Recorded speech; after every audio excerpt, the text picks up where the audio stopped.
the 2026 Toyota AFL Premiership season. What a fly! An unbelievable mark from Elliott. And it's one of the best he has ever taken. That is Withering at its finest. Holmes to go all the way home. The superstars rise when the occasion comes. Every game, every week. Short to Dacos from 50 on the arc. It's a thumping drop punt. And as if written by the gods. Oh, there's a bit on in the aftermath too. Watson front and centre from impossible angle. Oh, Watson! Unbelievable! Runs in, kick on goal, Jackson. It rolls, it tumbles, it skids. It is over. It is over. The Lions go back to back. And it stands to be admired as one of the greatest premierships ever won. Enshrining the legacy of Chris Fagan. Welcome to AFL Nation. The old 8-point game, what you can claim for yourself, what you can deny a direct rival as you vie for a similar place on the ladder. That is the theme of round 14, and it begins on Thursday night when 6th plays 8th, the Bulldogs and the Crows. The Dogs had to smash and grab into Adelaide, got the first 4 points against the Crows. The Crows are coming to Melbourne to see if they can square the ledger. And there's a lot in this round, and the starting point is a beauty. The Bunnings build-up on AFL Nation for Bunnings Warehouse. Jared Whateley with you. Adam Simpson is with me. Hello to you, Simo. Good evening, Jared. Really looking forward to this game tonight. The Thursday nights have been 10 times better than this time last year when we were polishing the proverbial back then. So been good quality football, and I think tonight's going to be the same. Are you ready for a close game? The Dogs are 6-0. They're the close game specialists. The Crows have won 3 one-pointers, but they've also lost by 2, 6, 8 and 9. So they're 3 and 4 in single-digit games. Josh Jenkins is with us for the pre-match. Hello to you, Josh. Good evening, boys. Yeah, looking forward to the contest. I think it's one team who wants to get back to being the highest scoring team in the comp, in the Dogs, and opening the game up, and then the Crows, Simo, who are just they don't want to get away from what they're good at, but they certainly know that they need to improve their offensive force like they did last season when they were minor premiers. So can't wait for what might be, Jared, a high-scoring game of footy.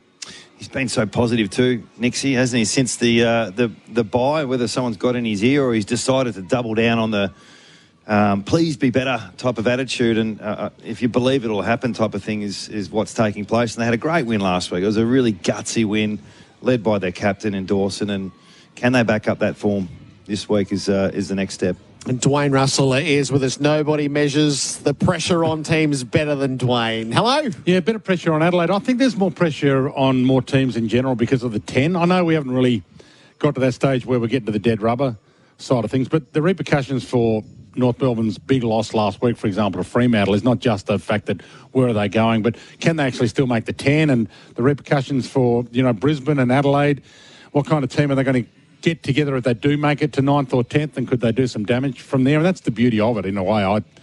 I'm looking forward. Footage just seems to be getting better and better each round we get to. It's like there's more on it. It doesn't feel like we're into this midwinter dirge, if you like. We're in midwinter, and we just can't wait for the next game after the next game after the next game. We've had the right set of matches to get us across the buys for now.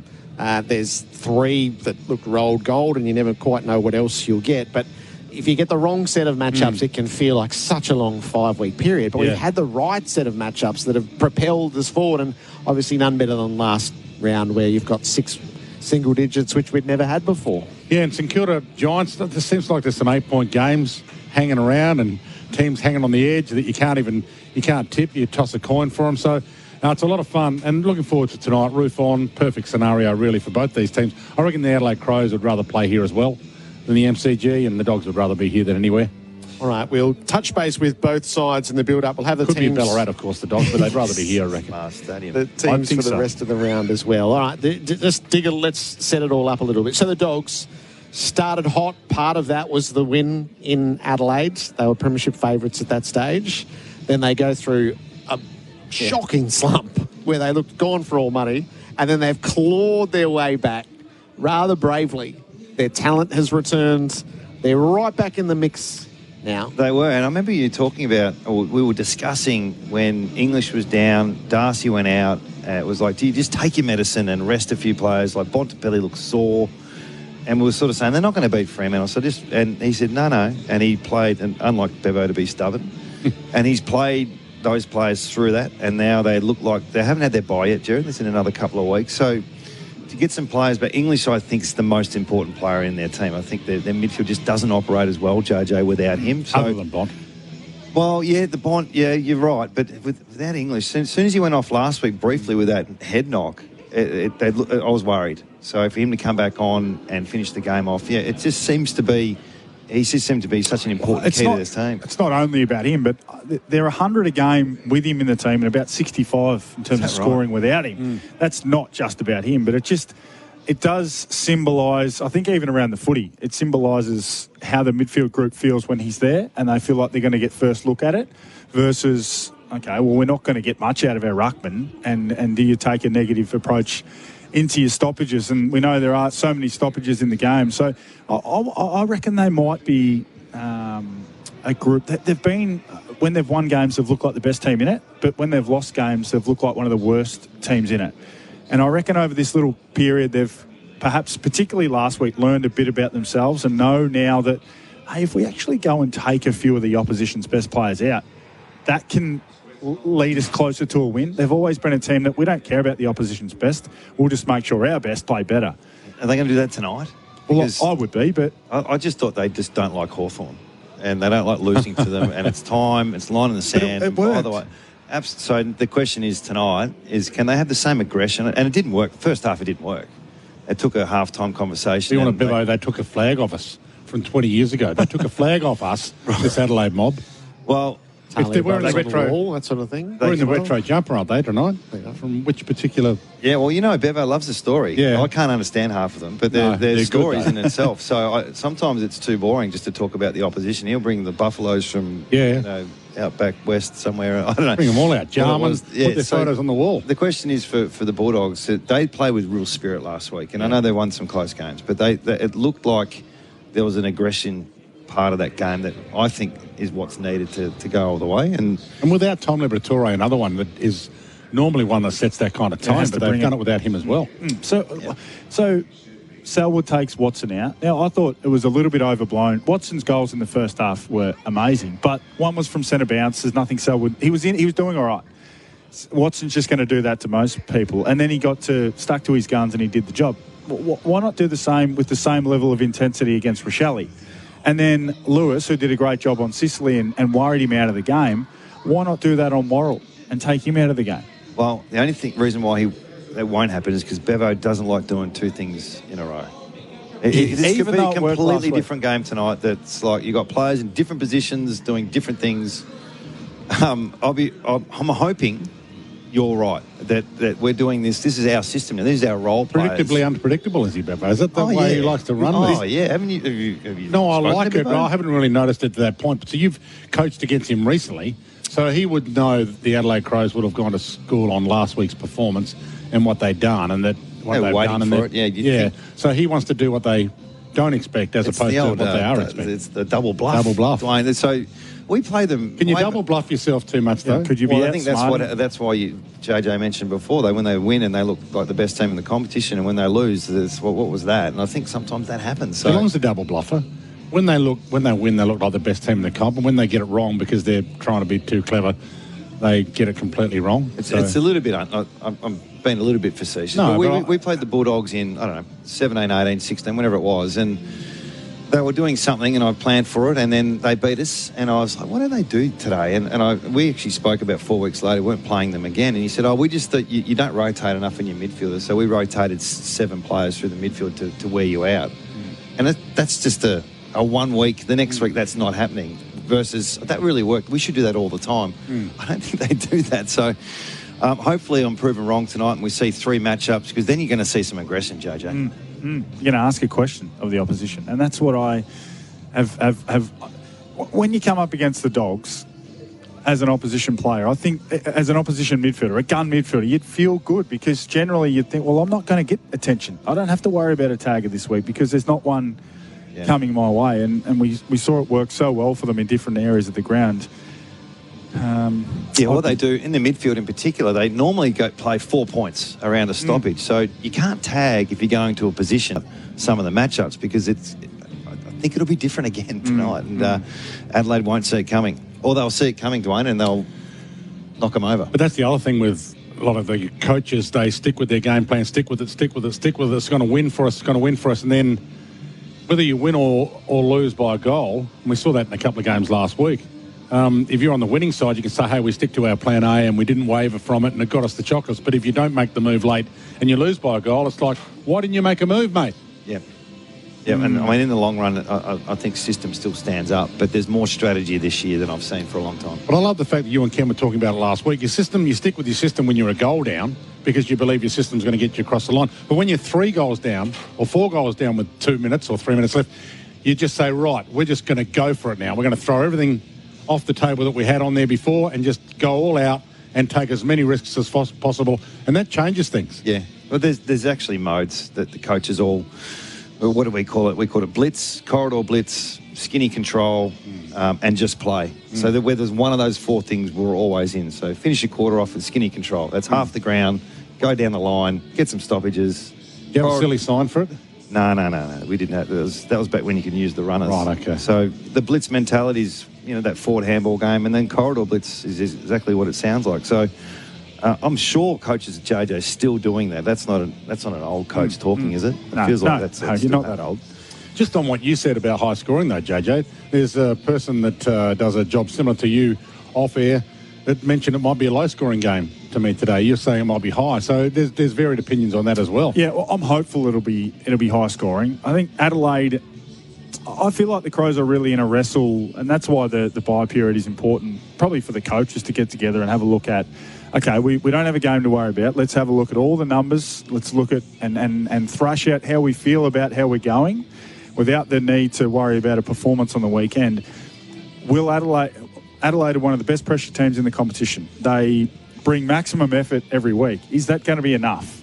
Or do we need to maybe give up a little bit of this to then go and get some more offensive flair and firepower? Because often, if you want to go and have a little bit more of something, you've got to give up something else. Well, the handball meters gain conversation, they're the worst in the competition. They're horrendous at it. If we see them try and do it tonight and they haven't trained it, it's going to get ugly, because every time we see them try and do it, they just can't do it. And I don't think they've trained it. So they average 100 metres gained by hand, which is last in the competition, and Sydney are at the top at 700. So you think that's what they would have tweaked, JJ, to get better at? Well, that specifically does feel like something. If you haven't spent... Now, I don't know how much...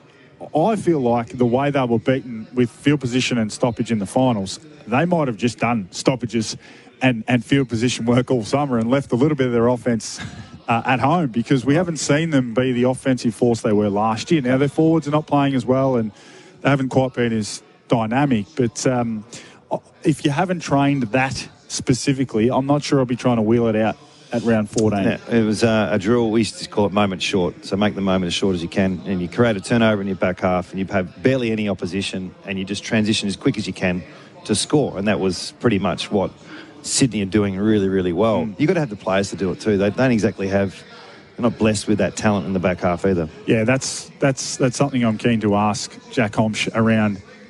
Like, they've got to find another player. It can't be Wayne Miller only. No. Now, they're lucky. He's been injury-prone his whole career. He's standing up, and he's having a career-best season. He's in that All-Australian discussion, if we have those discussions at this point with about 12 games to go. But if he sat on... Now, this is why I asked the question about the Dogs. What if the Dogs just commit to taking Miller out of the game tonight and the Dogs win clearance and the ball's stuck in their back half? There's no one else to clear the ball out of the back line. There's no other creativity. Rory Laird's not going to do it.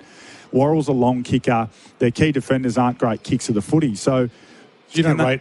So Laird gets it 35 times a game. You don't rate his penetration with his kick or his ability to set something I think it's a bit overstated that he just bombs it and he just jacks. But he's just a short kick. He's just a neat little... metre. He'll find a little uncontested mark and then it'll be someone else's job. But it's at the moment, it's if Wayne Miller can't sizzle one back through the middle, they can't really get out of their back half. So there's got to be someone else in that group that they can wheel back. I mean, Rankin, when he was healthy, when he's not in the game, why not? He's creative. Why not roll him back and allow him to have some opportunities behind the ball. So I'm sure they've thought about it. Whether they pull the trigger, we'll see. One of the other treats tonight is two of the best captains in the competition. So Bontempelli's an all-time great. Jordan Dawson, his influence seems to just grow by the week at the moment, his stature within the game. If you were drawing up the best three captains in the comp this year, it's Bontempelli, Dawson and Gawn. So we get to see them on the same field. They possess a lot of the same traits. And so that'll be something to see. Does it count for All-Australian? Is it an All-Australian captain off tonight?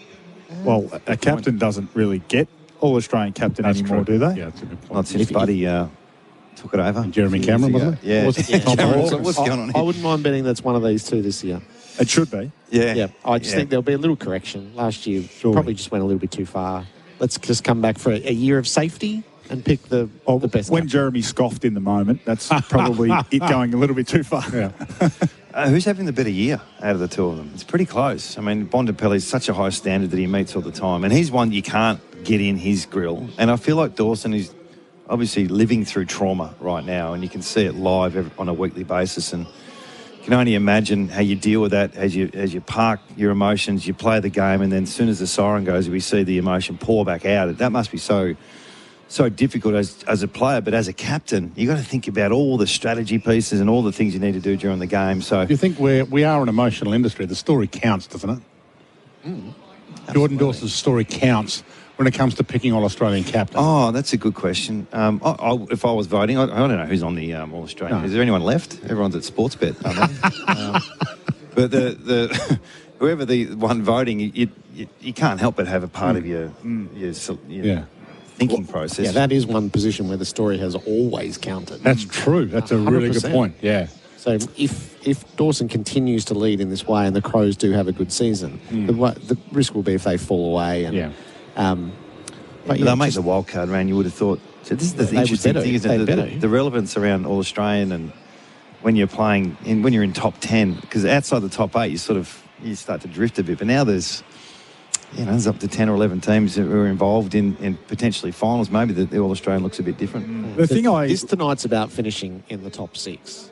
So this is you can only notionally you want to be in the 6 to mount the campaign, and there's only room for, if either of these two make it, there's only room for one of them, and that's why tonight I think sets up so well. You think Melbourne's locked in for top 6, Dwayne? They're 5th at the moment. No, I don't think so. They've got Bombers this week. Yeah, look, every team's only one win away from getting started, and that's Brisbane Lions. Saw last week. And every team's only one bad loss away and an injury away from hitting the skids. So that's the other issue we've got. I think you've got to have your right guys on the park. But Jared's point's right. I mentioned how good the 10 is, but it's made finishing top 6 more important than ever. And it's fun because the connotations are huge. Everyone's going to have the view that the teams that finish 7th, 8th, 9th and 10th, whilst it's going to be a fun weekend, they won't be able to do any damage. Yeah. Now, we'll have a look at them now. So is it 7th versus 8th or 7th versus 10th? 7-10. So that would be the Suns versus the Giants. Yeah, that'll be who wins that? Not the matchup the AFL would. And the other game is Adelaide I think versus the AFL Brisbane. Well, you're saying the AFL will be happy with that matchup because one of them gets knocked out. Well, I think, if you look just beneath the wild card, Collingwood Carlton would fit the Collingwood Carlton that weekend nicely to get us underway, wouldn't that it? would be great. The other game would be Adelaide versus Brisbane. So you wouldn't have a game in Victoria. No, but if a team out of Melbourne finishes in that lower end, winning 5 games in a row with no travel, maybe if you didn't have to travel, is different to maybe the Brisbane Lions. We having to travel 4 or 5 times. The problem is that it's not 5. It's 10 or 11 or 12 because it's the games you've already amassed as well. Right. And I used Brisbane to find did that a few years ago. You're a better person for remembering history, but didn't they win their last 9 and then get smashed by Port Adelaide at the Adelaide Oval because they kind of had nothing left in the season? Richmond. I can't remember. Bringing Trent Cotchin kicked the wrong way with the wind. Yeah. There's always teams that are on the rise and teams are on. Collingwood were on the decline last year, clearly after the mid-season. Yeah, but if Collingwood finished 10th and they're playing the Suns in that first final, you're still tipping Collingwood, are you? Well, it depends. So Collingwood, that means they've got to be on the way up. But if they were, if Geelong go from 4th to 7th, it's a different than going from 13th to 10th. So I just think it's been such a winner for the AFL, and they've had some really good games. By luck or design, Jared, I don't know, but there's been some good games. All right, we're going to touch base with both camps over the next few minutes, and then we'll settle in with the teams for the remainder of round 14 and the issues as they present to us as we reach this weekend of footy. This is the Bunnings build-up on AFL Nation. Get tax time sorted at Bunnings Trade.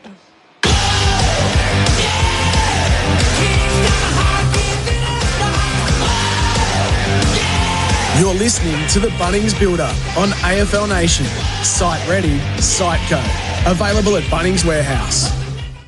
We've got a crash on the Ring Road Altona bound after the Deer Park bypass in the right-hand lane, slowing to 40 k's. A crash in Altona on Croy Creek Road westbound just after Grieve Parade. And another smash in Glen Waverley or Blackburn Road southbound just before Waverley Road. Unlock a Volkswagen deal this end of financial year like the Caddy Cargo from $45,990 drive away. Offer ends June 30, T's and C's apply. Visit volkswagen.com.au. And you won't miss a minute of this year's AFL season with every game live on SEN and streaming on the SEN app. This end of financial year, expect more from Honda with great deals on selected 2025 Honda SUVs. Now's the time to upgrade your drive with confidence, style and smarter performance. With their premium engineering and exceptional value, the Honda SUVs are a standard that sits a cut above the rest. This is the end of financial year event, only from Honda. Only while stocks last. Terms and conditions apply. Visit your local Honda dealer or go to honda.com.au. Offer ends June 30. Gazy, can you talk us through the on-field action you've just seen? Well, it's easy. The studio crew snuck in and cooked up a treat with the chilled on-the-menu pasta and sauce range, like watching a magician pull off a great trick. And just like that, now I've got a delicious pasta for four, ready in just 5 minutes. Mate, I meant the game. Discover the on-the-menu pasta and sauce range, chilled at Coles. On the menu. Want to build same-game multis differently? Try PointsBet's 5 for 25 on AFL. Answer more or less to 5 player performance score questions and get $25 odds. Plus, track player performance live with PointsBet's AFL Bet Tracker. PointsBet, built different. You win some, you lose more. Yeah, it's hard to see at first. Just a bet with mates. No harm done, right? Now you're betting most weeks. Money's tighter, but you can always do dinner next week. Nothing to lose sleep over, is it? Betting's designed to hook you in, and when it pulls you away from the things that matter, it can cause you harm before you realise. Spot the early signs of betting harm. Confidential free support is available 24/7 at gamblershelp.com.au or by calling 1-800-858-858. Authorised by the Victorian Government, Melbourne. 70 years on the tools. That's not luck. That's showing up day after day and building gear that lasts. Bailey Ladders is turning 70. From backyards in the 50s to work sites today, Bailey Ladders has been right there with you. Same focus, same standards. Strength you can feel. Innovation that makes the job easier. And trust earned the hard way. On your Bailey, no wonder you're Australia's #1 ladder brand. Bailey Ladders, still standing since 1956. G'day, Gazy here. As an athlete, I learned early, you can't perform if you don't recover. These days, I'm not running the courts like I used to, but my back still reminds me of every season I played. That's why I sleep on a Tempur mattress. It moulds to your body, takes the pressure off your back, and honestly, it's a big game changer for my sleep. And if you really want to lift your recovery, add a Tempur adjustable base. One button and you're in the perfect position. Sleep like it matters. Find your nearest stockist at tempur.com.au. The difference is Tempur. G'day, it's Gary. I'm a Kubota Love Tough man. When I get stuck, I talk to Joe from Peninsula Kubota. I wouldn't trust anyone else for machinery to keep my property in prime condition, because Peninsula Kubota have the best range of Kubota tractors, mowers, skid steers and utility vehicles. Plus, the right advice for anyone on the Peninsula with a farm or a lifestyle property. Speak to Joe and the team at Peninsula Kubota today or visit peninsulaKubota.com.au. Kubota, love tough. Geely's 4-day sale is on. For 4 days only, receive 3 free scheduled services on top of other great offers on the MY27 Geely Star A EMI Super Hybrid. Visit geely.com.au to book a test drive. Offer is from June 11 to 14. Conditions apply.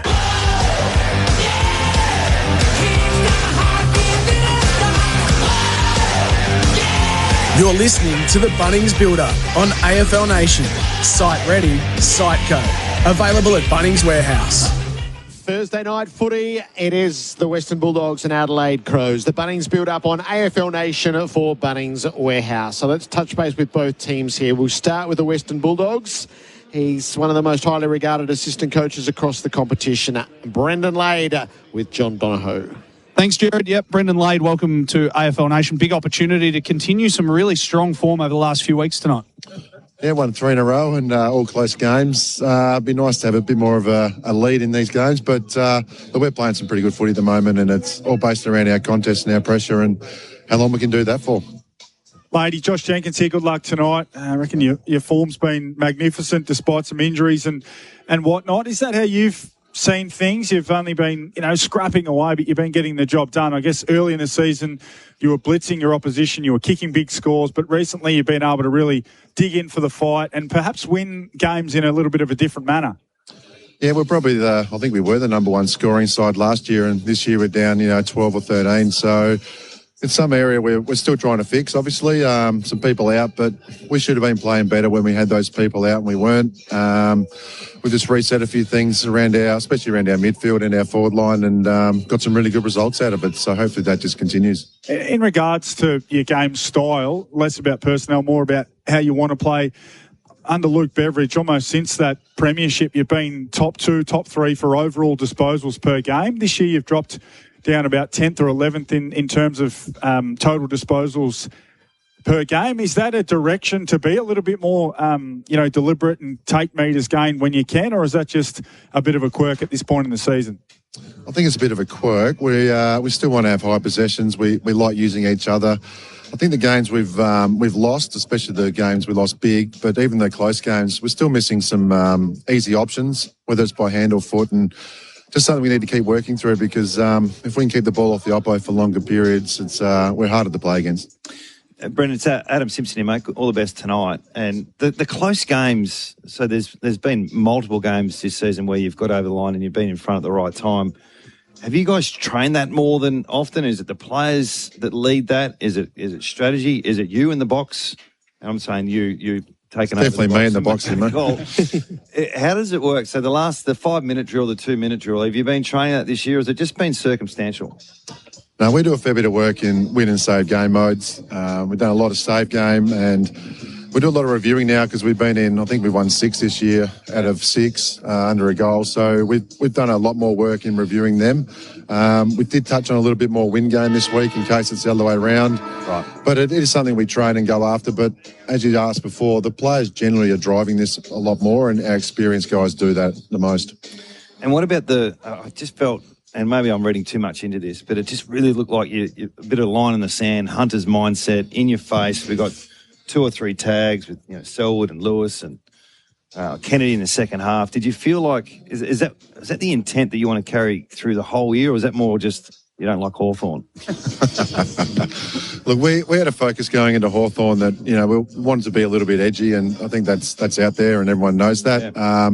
The first half we didn't do any of that at all. We're pretty disappointed at half time as a playing group and as a coaching group, and we're just reminded what our focus was before the game at half time, and those guys you mentioned certainly went out and performed that better in the second half, and probably tired out Sicily and Watson especially, and we get a good result from it.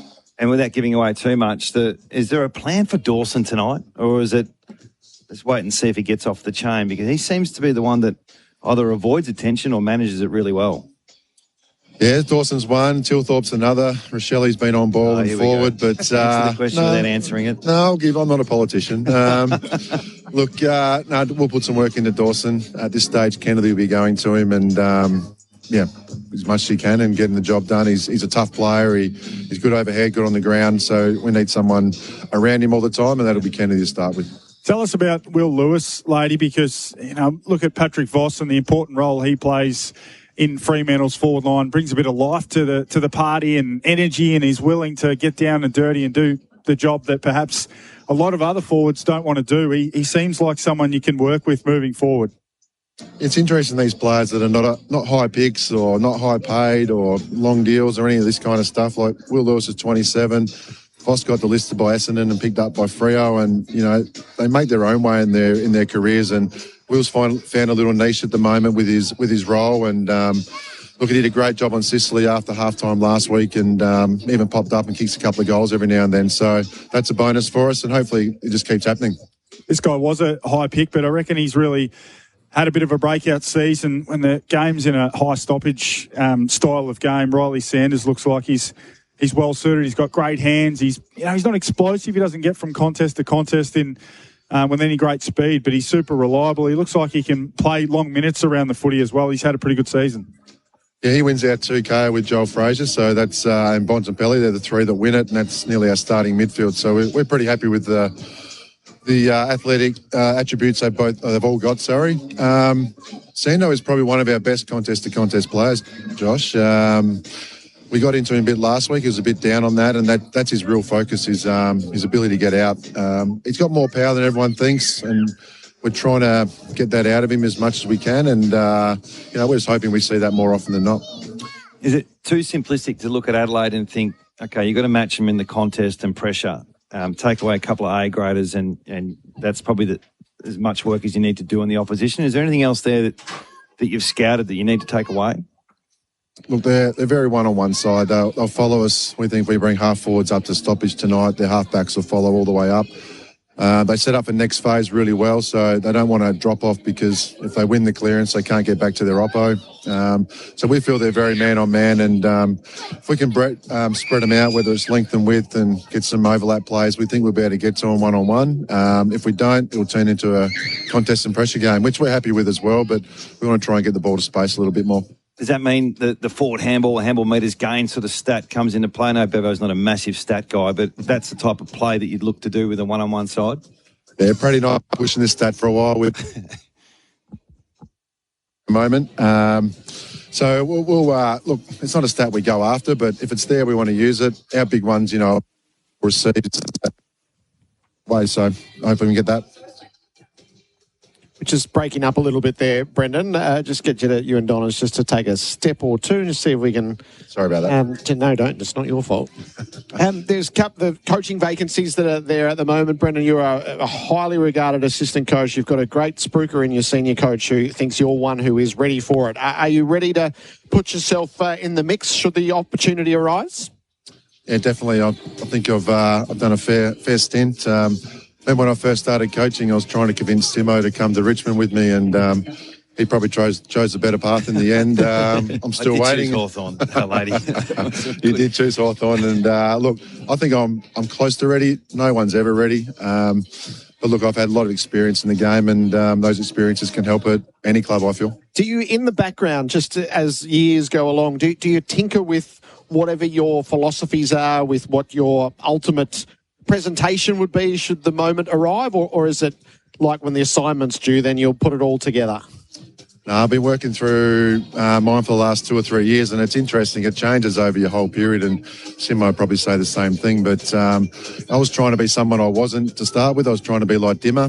Then I was trying to be like Ken because I went there, and I was trying to be like Rats. And the best thing for me has been coming to Bevo and just letting me be myself. And I've really found who I am the last 4 or 5 years, and I think that's all I can do is be myself, put it out there, and if a club's looking for that, well, then I'm their man.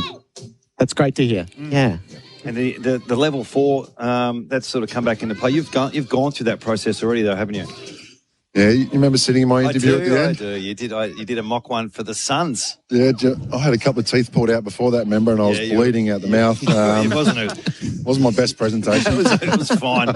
You passed, mate. That's all that matters. It's, the content was quality. It's just maybe the swollen gums might have prevented you to deliver it in the way that you would have liked. No, it was a great experience at level 4, and it's great for all the aspiring senior coaches for that to be starting up again, and hopefully it just breeds more and more, because it feels like there's less and less coaches coming through from when they finish to being a coach. So we just need to get some more on board in that space. Brendan, great to have you with us. Good luck for tonight and beyond. Thanks, guys. Thanks for having me. Good luck. Brendan Lade, assistant coach of the Western Bulldogs. Do you remember the presentation well? I do, yeah. It was, he was sweating a lot too, just quietly, but he was very good. And this level 4 has just come back into vogue now, Jared. So there's 10 or 12 who have committed to doing it again. And I think it's a magnificent pathway, because assistant coaches miss out on managing up, managing sideways, dealing with staff, boards, And the new program is delivering a bit of that as well. So good for him. Terrific. All right, let's touch base with the Crows here. Assistant coach Jack Homsch is with Donos. Thanks, Jared. Yes, Jack Homsch here on the boundary. Jack, you found a bit of form and you're sneaking up on the rest of the competition after last week's win against the Cats. That must have been pleasant. Yeah, very strong result for us last week. I think, a big stage, Thursday night footy, and always good to get one at home. And, we've had some pretty close game against Cats and haven't quite been able to get over the line previously. So it was a big one for us momentum-wise. And you can see the ladder's pretty condensed and it's very tight at the moment. So they all get pretty important as we forge on. Jack, it's Adam Simpson here, mate. Good luck for tonight and the rest of the season. Just talk us through what happened over the bye. Nixie's come out really positive, probably a little bit. Definitely the glass is definitely half full.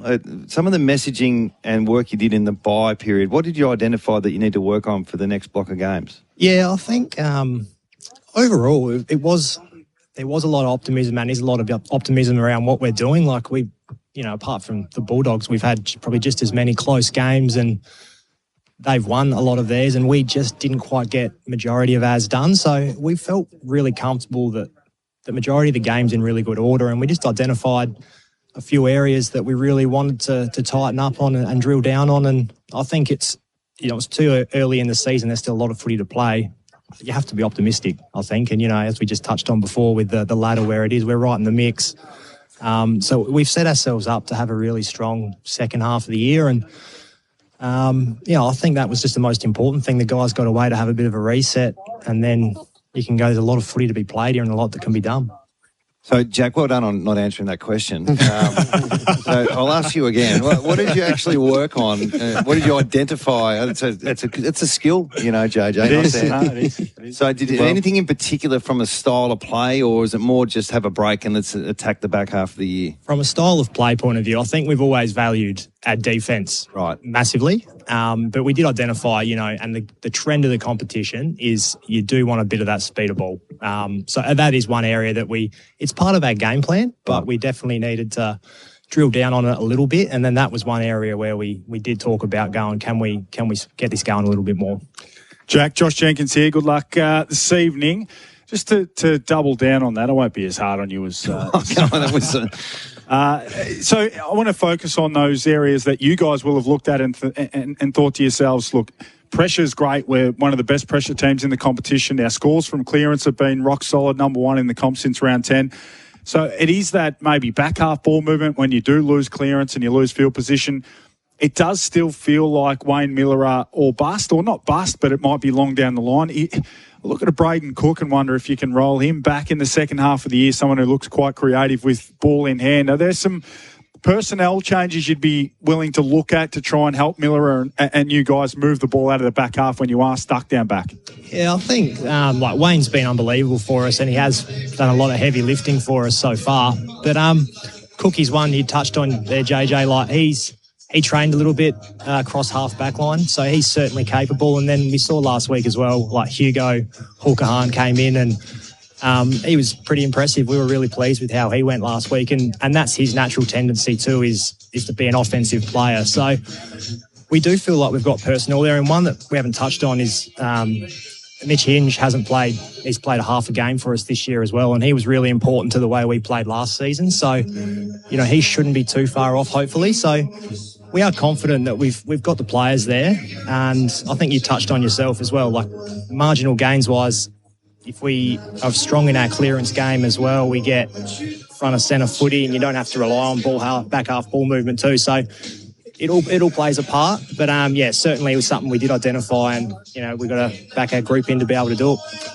How much did you talk about the theme of the season, the forward handball game? Because we know Sydney do it a lot more than even second place in the competition. You guys are way, way down the bottom in terms of that stat. Is that something you'll be actively looking to improve upon, or do you just trust that your game and your game style is going to take you where you need to go? Yeah, I think you've got to pick your moments. The game sort of swings with momentum, and you can't, my opinion is you can't necessarily go flat out all game. You can open yourself up like we value, we talk about our defensive side being really important. So you definitely do need to pick your moments, and there's certainly times where you do have to take them and use that speed and handball to try and catch opposition on the hop. But yeah, like, we're very confident with where our game style's at. We've drilled down on it over the buys we just touched on before. So, but it's a mix of getting all areas consistent, I reckon. Jack, great to have you with us. Good luck for tonight and beyond. Thanks, guys. Cheers, Jack. Jack Holmes with us from the Crows. Probably apologise as we let him go, shouldn't I? Right, the team's coming up for round 14 next. This is the Bunnings build-up on AFL Nation's Spec Ride. Pre-oiled Merbo decking available at Bunnings Warehouse.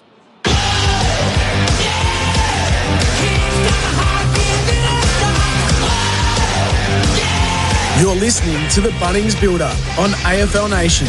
Site ready, site go. Available at Bunnings Warehouse.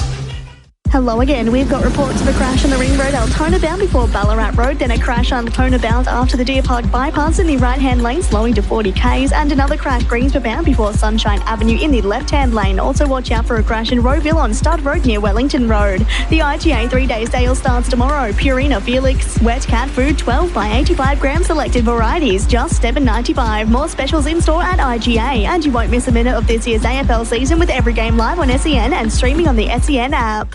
Off-road performance now in hybrid with 3,500 kilograms of braked towing power.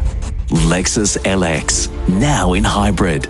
Available in Sports Luxury and F-Sport, it combines a V6 twin-turbo engine with 20 years of hybrid innovation, making the Lexus LX 700H our most powerful hybrid yet, and giving you the luxury of even more choice. Visit Lexus of Brighton to book a test drive. LMCT 9897. Want to build same-game multis differently? Try PointsBet's 5 for 25 on AFL. Answer more or less to 5 player performance score questions and get $25 odds. Plus, track player performance live with PointsBet's AFL Bet Tracker. PointsBet, built different. You win some, you lose more. Sport lovers, entertainment seekers, this is your place. Welcome to Sporties Barooga, the home of Cobram Barooga Golf Club and the region's home of entertainment. Watch every major sporting moment on the big screens, enjoy live bands and show-stopping events, or refuel with great food and ice-cold drinks. Whether it's a game day or a night out, Sporties is where the action is. Sporties Barooga, your home of entertainment. Find out what's on at sporties.com.au.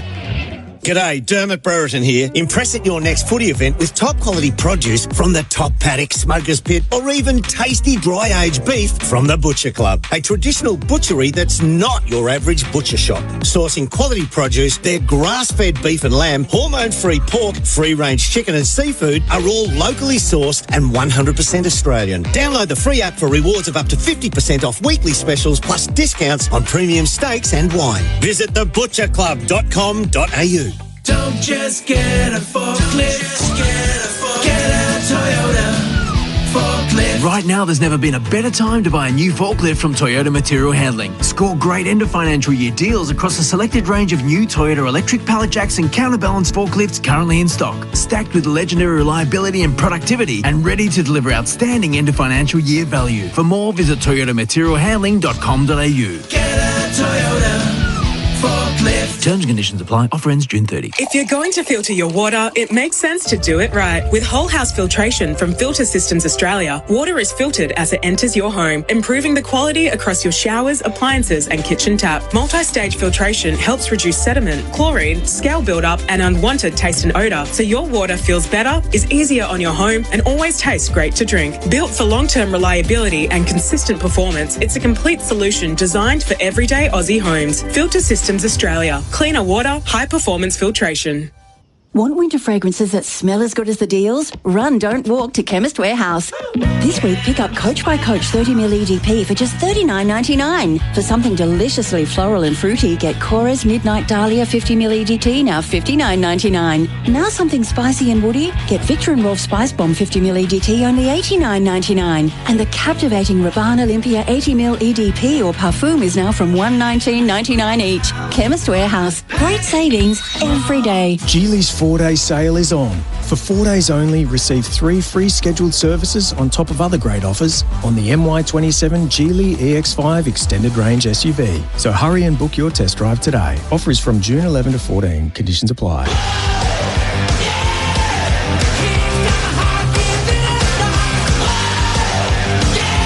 You're listening to the Bunnings Builder on AFL Nation. Site ready, site go. Available at Bunnings Warehouse. The Bunnings Build-Up on AFL Nation for Bunnings Trade. Thursday night footy at Marvel under the roof. It's the Bulldogs and the Adelaide Crows. So the teams are in for the remainder of round 14. So we'll pick the brain of Adam Simpson and Josh Jenkins as we go here. Friday night is Geelong and Gold Coast. The Cats, Humphreys and Edwards return. Stewart misses with concussion and Myers has been managed. And for Gold Coast, there are 4 changes, 1 omission. So Witts has been omitted. Powell with a shoulder, Weller with a hamstring, Graham with a hamstring. So in come Ballard, Zeke Ewland, Jepson and Closey back from suspension. Finally, the handing of the reins from one ruck to the other, Simo, it looks like. It was a bit of a soft drop early in the season for Witts to Ned Moyle, and now at least he gets an opportunity. It's probably not an official handover. Well, they need help. They're 18th in the competition in clearances. Like, how can you have that personnel at ground level and not be at least in the top 6? So you can't all be Witts' fault. And maybe the fact that the rules changed in the middle, where I think Rao likes the one-on-one nature and Petrarca and these types, where a lot of players are getting on the move now. They're on the fly a little bit more, and maybe that's just disrupted their plans, because last year they were top 4. And this year they're struggling to get a clearance, and it's really hurting them. It is. So it'll be interesting to see whether that changes their makeup. And the Cats bring a ruckman in as well. So 2 young rucks go head-to-head, Jared. It'll be a good matchup. It's a big game. Huge. Who's will have lost 3 in a row. Yeah. For the Suns to win that one, it's going to take a special type of performance, I think. So I think I'm 12 months early. Maybe 24 months early on this. You're still, did you over-index them this year? Yeah, I thought they were ready to go. But, I mean, if you do look at their best team, and Ballard's a part of it, it's a young group. It's still a group that's only played together for 12 months. It took Brisbane, 5 years of trying before they got there. When the coach says 80% of our premiership teams here, when he says that, you sort of automatically go, okay, well, that means we're ready to win. 3 years ago, and then they're premiership favourites, Jared, after round 2 or round 1 at the very least. So it's gone from top 4 pretty much a lock. And how are we going to stop this? Was it the Nepo babies, AFL Nepo babies? To now it's can they finish in the top 8? I'd love to pick the brain of Sean Grigg, because he's the midfield coach, and he was the midfield coach at Geelong. When I was there, and he was the real driver behind, no, let's play Selwood and Dangerfield less. When they're on the field, they'll be fresher, and they'll give us more. Let's bring Atkins in, let's bring Blitzarves in as a midfielder, let's bring more guys around the ball, more power in the game, more speed, different looks versus, it's the same group on the Gold Coast.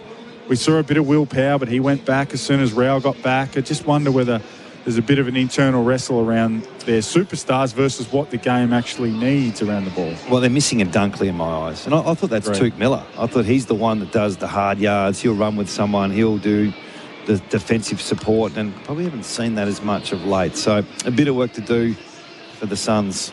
Big game. Actually, before I mention you, I've got to mention my daughter. I've told her I'd mention her on air, but she's heading overseas for 4 months, Jared. It's what happens now, these 21-year-olds. They go to Canada and disappear. So all the best to Ali, who's already missed the first flight from Perth to Sydney, or the flight got delayed. So life-changing experience, and all the best, Ali. She got your credit card number? The pay that's all that matters. I've asked about when do the kids go off the drip. No, never. What? I can guarantee you it's a never. No, you're soft. That's not right. Never. That's not what I signed up for. I've got 4 kids, mate. I'm not coaching either. That's what you're there for, as a parent, as a fallback option. Oh, there's the the emergency visa card's there. My 14-year-old's already got it. So anyway, I've digressed. Any of this. My kids are 5 and 7. I don't want to hear anything about another 30 years of payments. They've already got your pay pass, mate. You're going to put them through college or grammar soon. Soon, JJ. It's college grammar or Joey's. It's going to cost you a bit. Saturday afternoon, Melbourne and Essendon at the MCG. 4 changes for the Ds. Meyer checks out with a neck injury. Windsor has been managed. Latrell Pickett dropped, and McDonald is out-dropped as well. Melksham, Laurie, Cook and Fitzgerald come in. Essendon, Ridley and Sharp return. Kondianis and El Houli are the omissions. Do you believe in the Solomon statement he made pre-game 2 weeks ago that going to take a little bit of time, but we're going to start winning in the back end of the year. No. Do you see that? Probably not. They do get an opportunity here. There's key outs for the Ds. Mycheck's a focal point for Melbourne, so it leaves a lot of the responsibility now back on Van Rooyen. Windsor, you know, they want, he probably hasn't lit it up, but he's an important part for them, and Latrell Pickett's best footy this year has been all right. So it gives Essendon an opportunity. They'll be, I don't know whether they'll be buoyed because of the fact they beat them in Gather Round. Oh, they beat it convincingly, and they played, you know, it wasn't a great game last week, but they brought what Dean mentioned about the contest and pressure. That was definitely a different looking side than we saw the week before. So, you know, I wonder how Melbourne's maturity can handle this game, and if you're the Bombers, you know, can they play a 4-quarter? Because they're good for 2.5 quarters, JJ, and just slipped away in the last quarter a bit. North Melbourne and West Coast in the West. North, so 2 omissions, Dawson and Fisher. Hardiman is concussed. 3 changes. Goad, Harvey and Blamires come in. For West Coast, Herbert, Gross, Lindsay and Hewitt are in. Jinby misses with the quad. Dersma with a calf. McCarthy with a hamstring. And Champion's been omitted. You will have been faced with this, I presume, when you've been beaten badly and everyone outside the 4 walls is saying, make a statement, drop someone. But then once the emotion comes out of it and you train and you plan and you put the magnets back up on the board, that's the reason we don't see whoever drop, right? Because you've got to give yourself the best chance to win the following week, right? Well, I was criticised a fair bit for that in WA when we had some heavy losses. But you look at who's coming in, JJ. Yeah, that's right. You know, and I think there was a game we played Adelaide and we lost by 100 points, and I played Andrew Gaff, you know, and I just backed him in because I thought he was a better player than the next player in the reserves. But he didn't play well. We had a drop in the week after, and I think, Brisbane don't do it. You know, they're sort of in that space where the runs are on the board, but with these sides, the runs aren't on the board, are they? So the loyalty factor goes out the window a bit. I just don't know, from a North Melbourne point of view, the ins aren't blowing me away. No. You know, you look at Cooper Harvey, I think, deserved the game. I think it's an important 10 weeks for him. They should just get him in there and play him, and if they're not going to play him next year, just move him on. And West Coast, they look vulnerable, don't they? No Jimby, obviously McCartney out as well. Dersma, I hope he's not too injured, and their ends don't look great, although Elijah Hewitt's is probably untapped just at the moment, so you never know. That's an interesting game. I kind of hope North wins so that we don't have the whole selling 2 games and giving up 2 wins. You like the drama? Oh, yeah, the on-field drama, not necessarily the... Is that a discussion, Jared, if they go zip and sue with their soul? Of course it is. Oh, there you go. Of course it is. Yeah, it's a discussion with... They may very well miss a wild card place on the percentage that they gave up last week, so it's already a conversation. Now, based on... They just look like the exploitables of the competition taking this deal, because this is the rare deal. This is selling games to the home teams. Yeah, that's... So probably should be prohibited. Yeah. And they should not do that deal again. However long they sign for, that should be one and done. Yeah. If they beat West Coast convincingly, what hasn't been able to happen this week is normally you have all the Instagram and TikTok and the shots of them at Rottnest Island and doing footy clinics and having fun and beach. I haven't seen one of those clips, JJ. It's been lockdown social media content, so unfortunately they can't celebrate the week and really promote what they need to make it a success, and that's what you get when you lose by 124 points. Port Adelaide and Sydney, Saturday night. Port, Farrell, Bammett and Ram are the ins. Lai, Ware and Moraes are the outs. For Sydney, Hamlin and Cunningham. McCartan has concussion and McInerney's the long-term hamstring. Hamlin's still playing. Jeez. He's done well, hasn't he? Dominating in the VFL. I saw Bammett play for North Melbourne in the VFL, mid-season draft pick. Looks, I know the Roos were trying to hide him. The problem is they didn't have a mid-season pick, so it's hard to hide one when you don't have a pick. But good luck to him. He looks like a bit of a player. Well, It's a hang-on game if you Port. Nah, well, it's the Port's numbers are good. Like I look at the data. They're hard to beat. The data says that they're actually doing a lot of things right, but I just think that the talent gap's too big for this one. Not much to tell from Sunday so far. Their squad. So Ross is out concussed for Richmond, and Cornelio out with a hamstring for the Giants. Hogan is in the extended squad there, but those teams will take shape tomorrow at selection. So that's a glance ahead.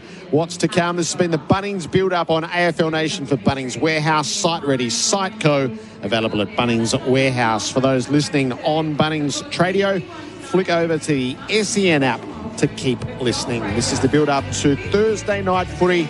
It's the Bulldogs and Adelaide. They're before us warming up now. We'll go deep on the issues of the week.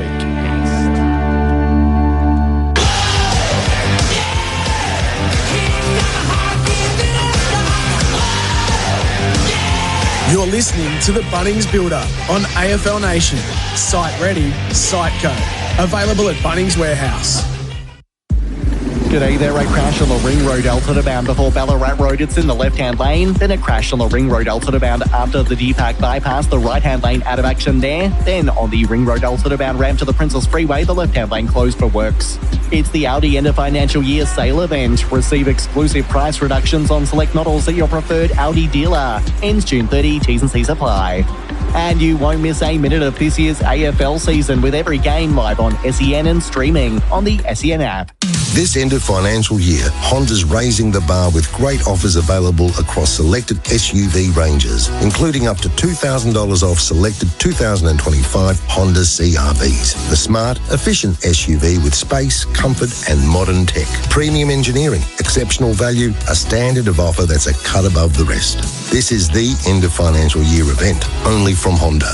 Only while stocks last, terms and conditions apply. Visit your local Honda dealer or go to honda.com.au. Pre-game nerves? Post-game bragging rights? Get to Kingpin wearing your team's colours on game day and get a free upgrade from schooner to pint of Hans Superdry. T's and C's apply. Please drink responsibly. Established at Crown Complex and now open on Collins Street. Escape ordinary at Kingpin. You would if you could live a life like me, with rivers, trees, and sweet warm breeze, and Woodstock from Kentucky. Live the wood life with Woodstock Bourbon and Cola. 18 plus, drink responsibly. Boss, what's up with Bluey?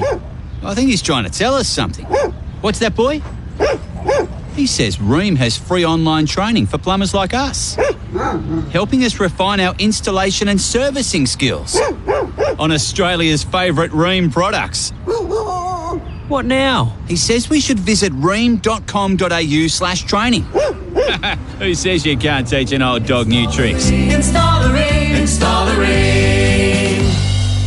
Endurance athletes fuel your body correctly with AMAX Sports Nutrition. The AMAX range of gels, chews, drinks and bars deliver the same amount of carbs every time, removing the guesswork. No math, no stress. Upgrade your limits. Fuel up at amacx.au. A world-class chef lineup, including 3 Michelin-starred recipient Bruno Maynard, Guillaume Brahimi and Monty Koludrovic, are at Crown 2 nights only, Friday, June 19 and Saturday the 20th. Set in the exclusive Evergreen, enjoy a 6-course dining experience celebrating premium WA Black Truffle at peak season. Paired with Dom Perignon and optional premium wine matching, limited seats remain from $350 per person. Plus, exclusive chef's table experiences available. Visit crownmelbourne.com.au for reservations. Crown practice the responsible serving of alcohol. Here's the latest update on the greyhound named Johnny from Epping. Troy Little updated Gary and Tim. Do we need a little winter coat for John? Just a nice, maybe a little tartan winter coat. What do you think? Well, the way winter's started last couple of days, it's freezing outside, and I'm tipping it's pretty cold in Bendigo, so she might need something, absolutely. Right, we'll leave that with us, little Troy. We'll put the call out there. Gary and Tim for breakfast, Tuesday to Thursday from 6 a.m. Learn how you can be involved in the Johnny from Epping Greyhound journey at sen.com.au.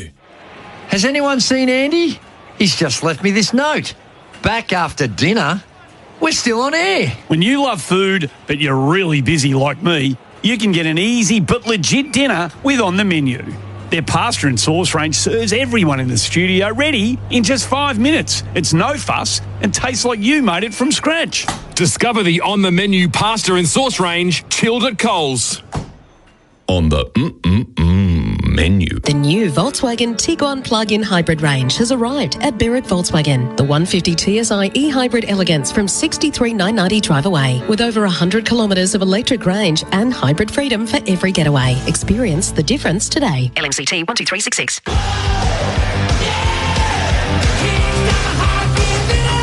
You're listening to AFL Nation for 4 and 20 Pies, Australia's original fan food.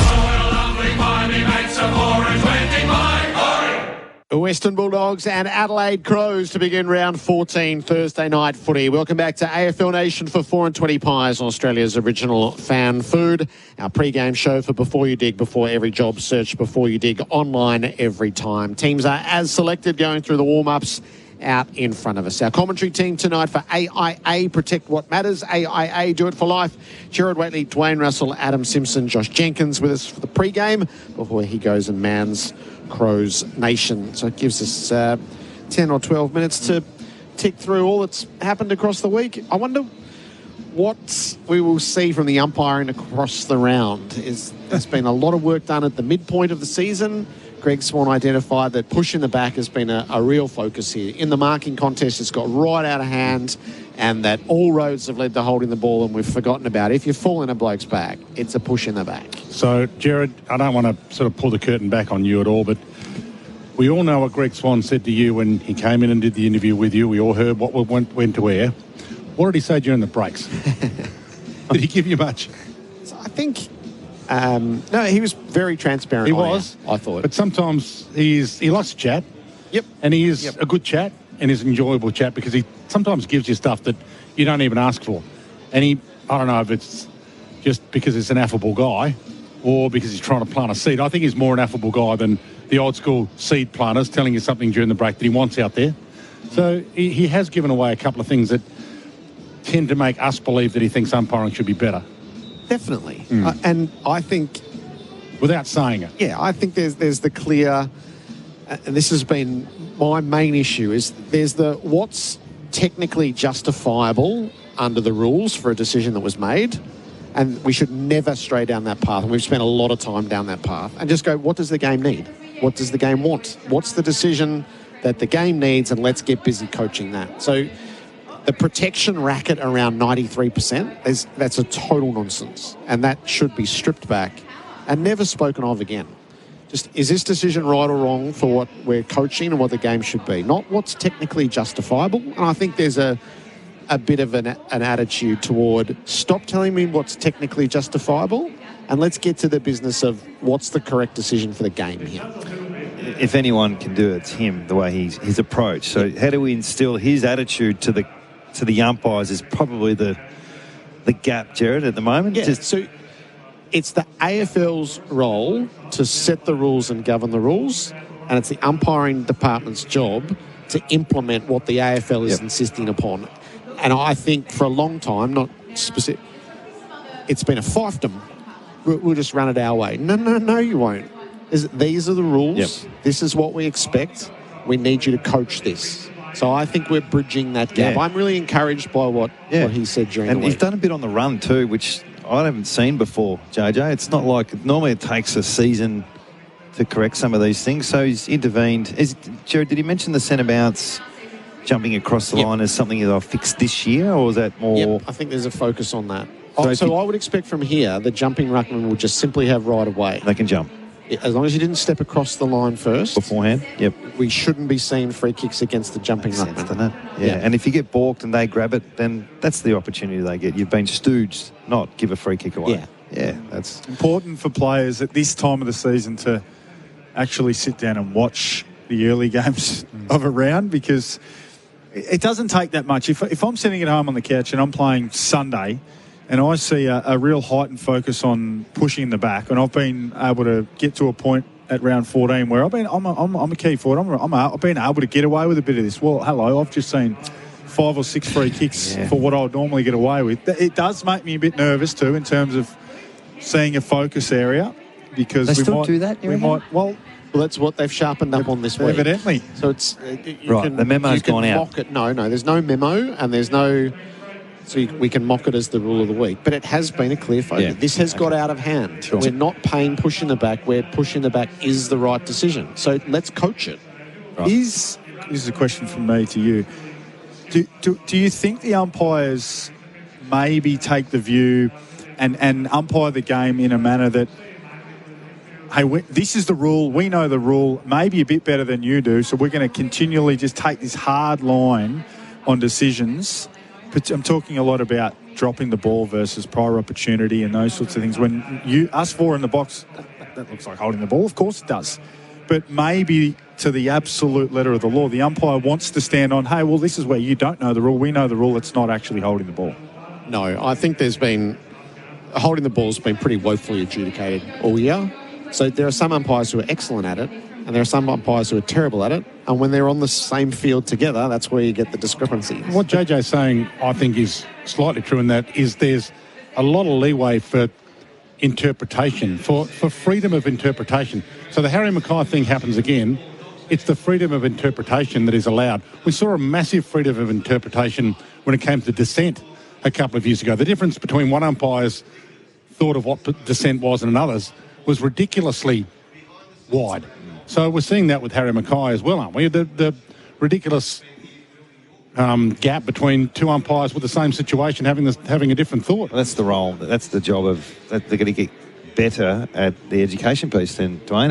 If the rules there... But JJ's saying some umpires might just say, no, I don't care what you guys... I've got a freedom to interpret it the way I want because that's the freedom they've given me. That's the coaching. That's what you got to educate. Yeah, so in your defensive structure, your two half-backs, one's not allowed to do whatever they like while the other rigidly sticks to the system that's been agreed upon. So you have to coach everyone to this is the system. Yeah. This is what we're asking for. This is what we do, and we need everyone to buy into it. Doesn't mean there won't be mistakes, but the idea that one half-back flanker can do one thing while the other half-back flanker can do something else, that you can't have that. You can sort of tell the best from the not best as well, can't you, with the group that's umpiring. So there's some work to do about that because they went to the 4 umpires a year or two ago, and I think the bottom 10 or 15 umpires have umpired under 50 games. So there's some learning to come. So hopefully in the long run we see a better group that's collectively good on a Thursday and on a Sunday. Scott Gullen's written a piece in the Herald Sun tonight that Andrew Welsh's preference is for Dean Solomon. So the Essendon president has his idea of who he's moved from the board to the coaching staff and now into the interim chair, that his preference is Solomon rather than Hurd. Is that normal for a president before they actually get the... said it, so that's... Scott Gallen's interpretation. He hasn't got a quote he's clearly got his sources. Right, okay. There's no Welsh There's no Welsh quotes in that. You don't report it, though, if you... You want to be confident. You want to be pretty confident, yeah. Well, I wonder what the process will be. I mean, we're all waiting to see if there's actually going to be a process, or is it just going to be, who loves the club? And I'm looking forward to see if there's going to be a process. Because if it's Solomon, there's probably not a process to be done, is there? But there's got to be a threshold, doesn't there, Jared, on... If Essendon win one more game for the season, how can they... Now, they don't have to... They're not answerable to us.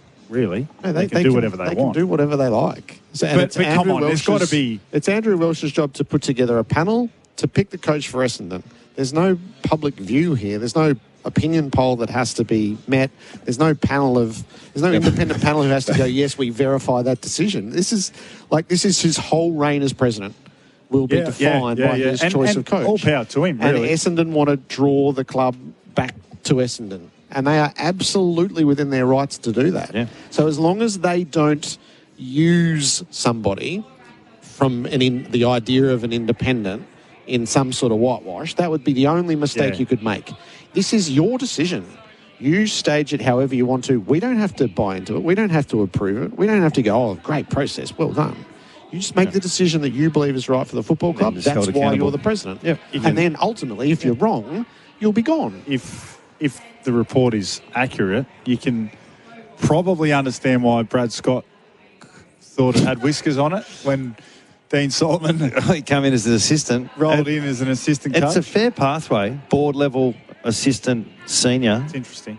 But like Jared said, it is what it is. If that's what they think the best move is, if he's the best coach for Essendon, then so be it. I was my first year was James Hirt's first year. So I've never seen someone walk around. Now, maybe this was just me wet behind the ears. I've never seen someone walk around with seemingly a golden glow like a halo around him, like James Hirt did. But I listened to Gary and Tim on the podcast with all the callers that day and the Essendon fans who were, I'm disengaged and I just heard Hirty talk and now I want to run through a brick wall. And it won me over in terms of let Essendon do Essendon.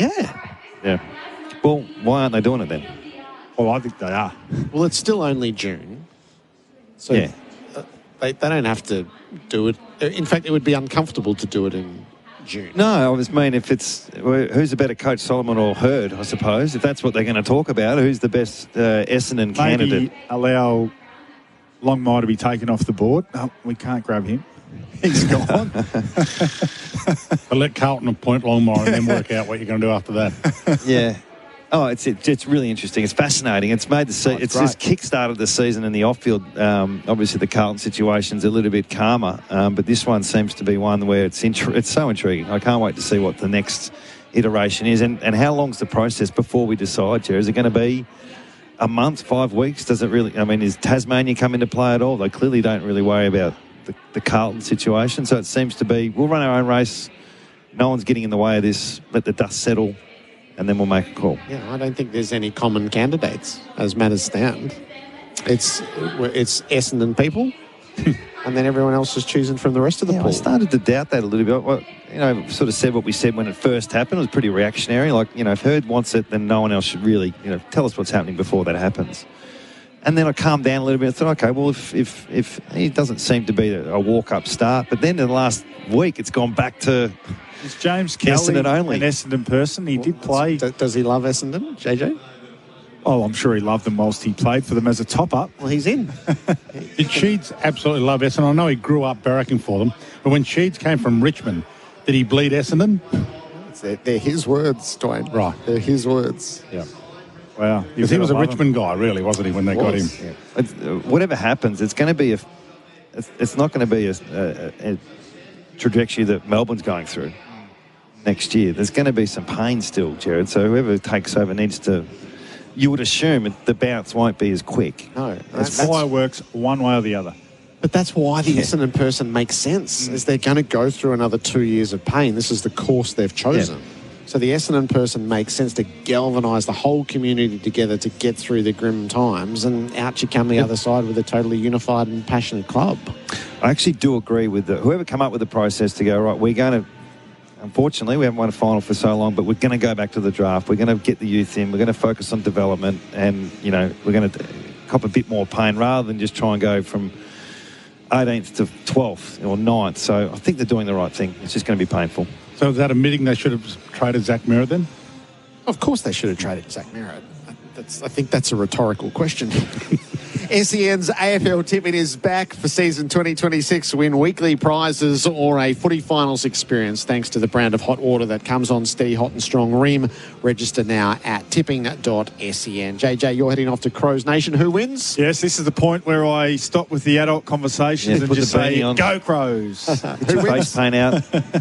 Who wins? Adelaide will win, of course. I'm on Crows Nation. This is the pre-game show for Before You Dig, AFL Nation for 4 and 20 pies. The full preview coming up with Adam Simpson next. As we head to the break, let's get the market update. An odds update brought to you by PointsBet. It's like hot sauce, but for footy.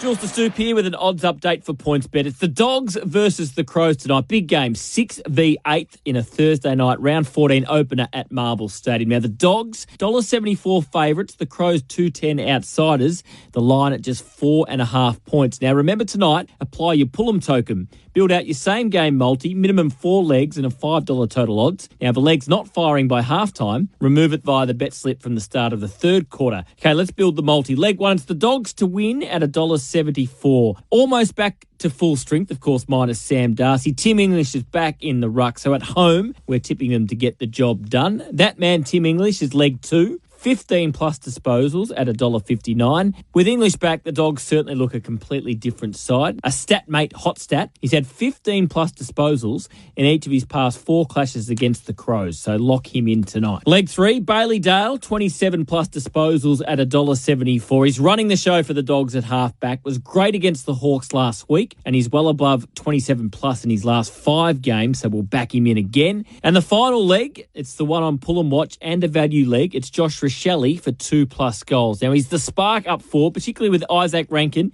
and Taylor Walker out of the side for the Crows. It's the longest leg at the multi at 2.30. As we said, this is the value leg and the one on pull and watch. So your same game multi for this one is the Western Bulldogs to win, Tim English 15 plus disposals, Bailey Dale 27 plus disposals, and Josh Rochelli 2+ goals. Total odds $9.50. And remember, Pullum is also available on all World Cup games, exclusive to PointsBet. Overall, this should be a classic, a good high-scoring game, but the Dogs at home should be too strong. It'll be close. They'll win by 10 points. For all your AFL markets, get onto the PointsBet app. Brought to you by PointsBet. It's like hot sauce, but for footy. PointsBet, built different. Imagine what you could be buying instead. For free and confidential support, visit gamblinghelponline.org.au.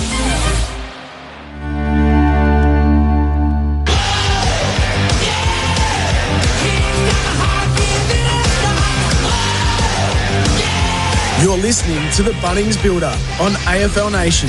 Site ready, site go. Available at Bunnings Warehouse. Does your local tickle the boxes? Monday steaks, Tuesday Palmers, Wednesday trivia, Thursday oysters and Prosecco, Friday discounted schooners during the footy, and a Sunday roast. Sounds like the Flying Duck, where Gastropub meets the neighbourhood local favourite. 67 Bendigo Street, Paran. At CommBank, we'll help you get your business in shape, no doubt.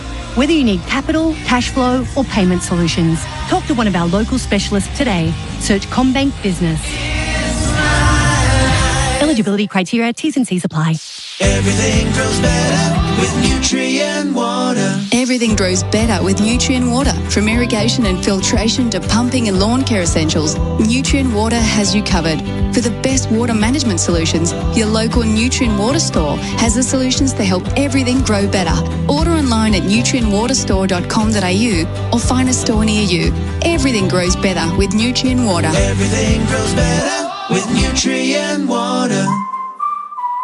Geely's 4-day sale is on. For 4 days only, receive 3 free scheduled services on top of other great offers on the MY27 Geely Star A EMI Super Hybrid. Visit geely.com.au to book a test drive. Offer is from June 11 to 14. Conditions apply. The school runs on, but the pantry is empty. Pick up and drop off in the one trip with Woolies. Groceries from app to boot in under 60 minutes? My kind of Woolies. See our website for availability, T's and C's and exclusions. Gear up for Australia's greatest sporting rivalry as Ampol State of Origin returns to Melbourne with Game 2 kicking off on Wednesday, June 17. Don't miss the intensity of Origin as it descends on the iconic MCG where the Blues and Maroons battle in front of the Melbourne faithful. Whether you're a die-hard NRL fan or a footy first-timer, this is your chance to witness the rivalry live. Secure your tickets today at nrl.com/tickets. Ampol State of Origin. Nothing like it. Push for better community, mental health, or even better biceps, just like mine. Doesn't matter how you push, what matters is why you push. The Push-Up Challenge is back for its 10th year this June. Take on 3,307 push-ups over 24 days in June to honour every life lost to suicide in 2024. Sign up at your workplace, your gym, your home, or with mates. Search for the Push-Up Challenge to register for free. Hey, how's your apprentice? Oh, smart. Knows everything about Rheem products. Oh, mate, he's obviously got himself the Rheem Plumber's Handbook. What? It contains everything about Rheem products. Specs, servicing, installation tips, the works. Why, a little... hey, Jacko. Yeah, boss? Hey, this is a right-handed screwdriver. Can you find me the left-handed one? Sure, boss, no worries. Still a few things he needs to learn. Install a Rheem. Get your free Rheem Plumber's Handbook at rheem.com.au. So, have you had anything to drink? Yeah, but only a couple. And I ate a big meal. Okay, breathe into the device, please. One long continuous breath. I also drank plenty of water, and I'm a pretty big guy as well. Okay, you've blown over 0.05, so I'm going to need you to step out of the car. I'm not going to lose my license, am I? I didn't drink that much. Stop kidding yourself. If you drink, don't drive. A message from the TAC.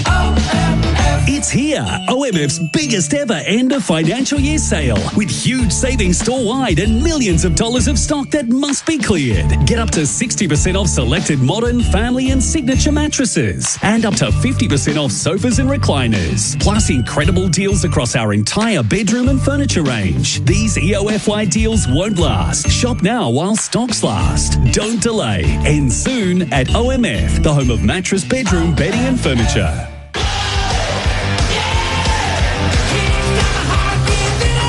You're listening to AFL Nation for 4 and 20 Pies, Australia's original fan food.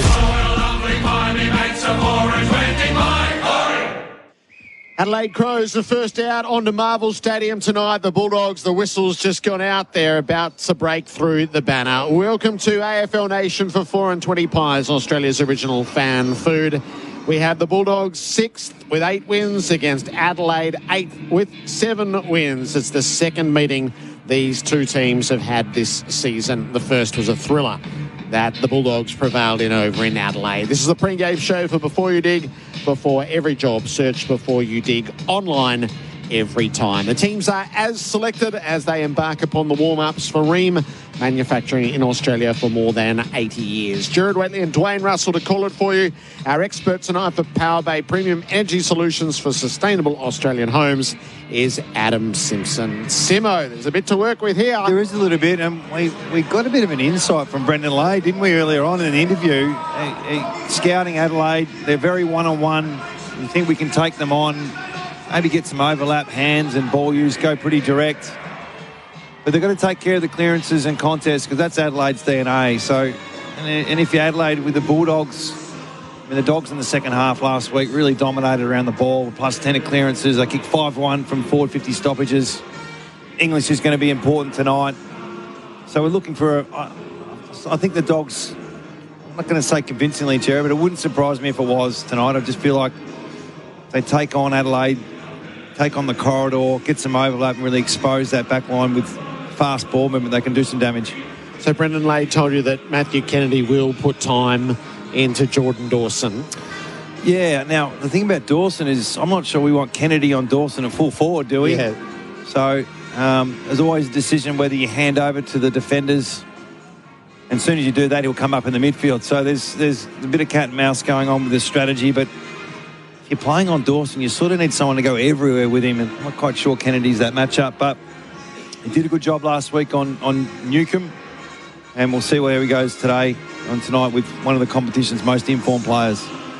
And on the Adelaide side of things, so Berry's been their tackler and their stopper if necessary. It doesn't look an ideal for matchup for Bond, though, does he? You know, the only good matchup for Dawson and the only good matchup for Bontempelli is each other. And let that happen. We saw Dacos and Pickett on Monday standing next to each other at the centre bounce. That was as close as they got to each other. We might get that tonight if the Kennedy situation doesn't work with Dawson. And Dawson might go to Bontempelli. I don't think he will.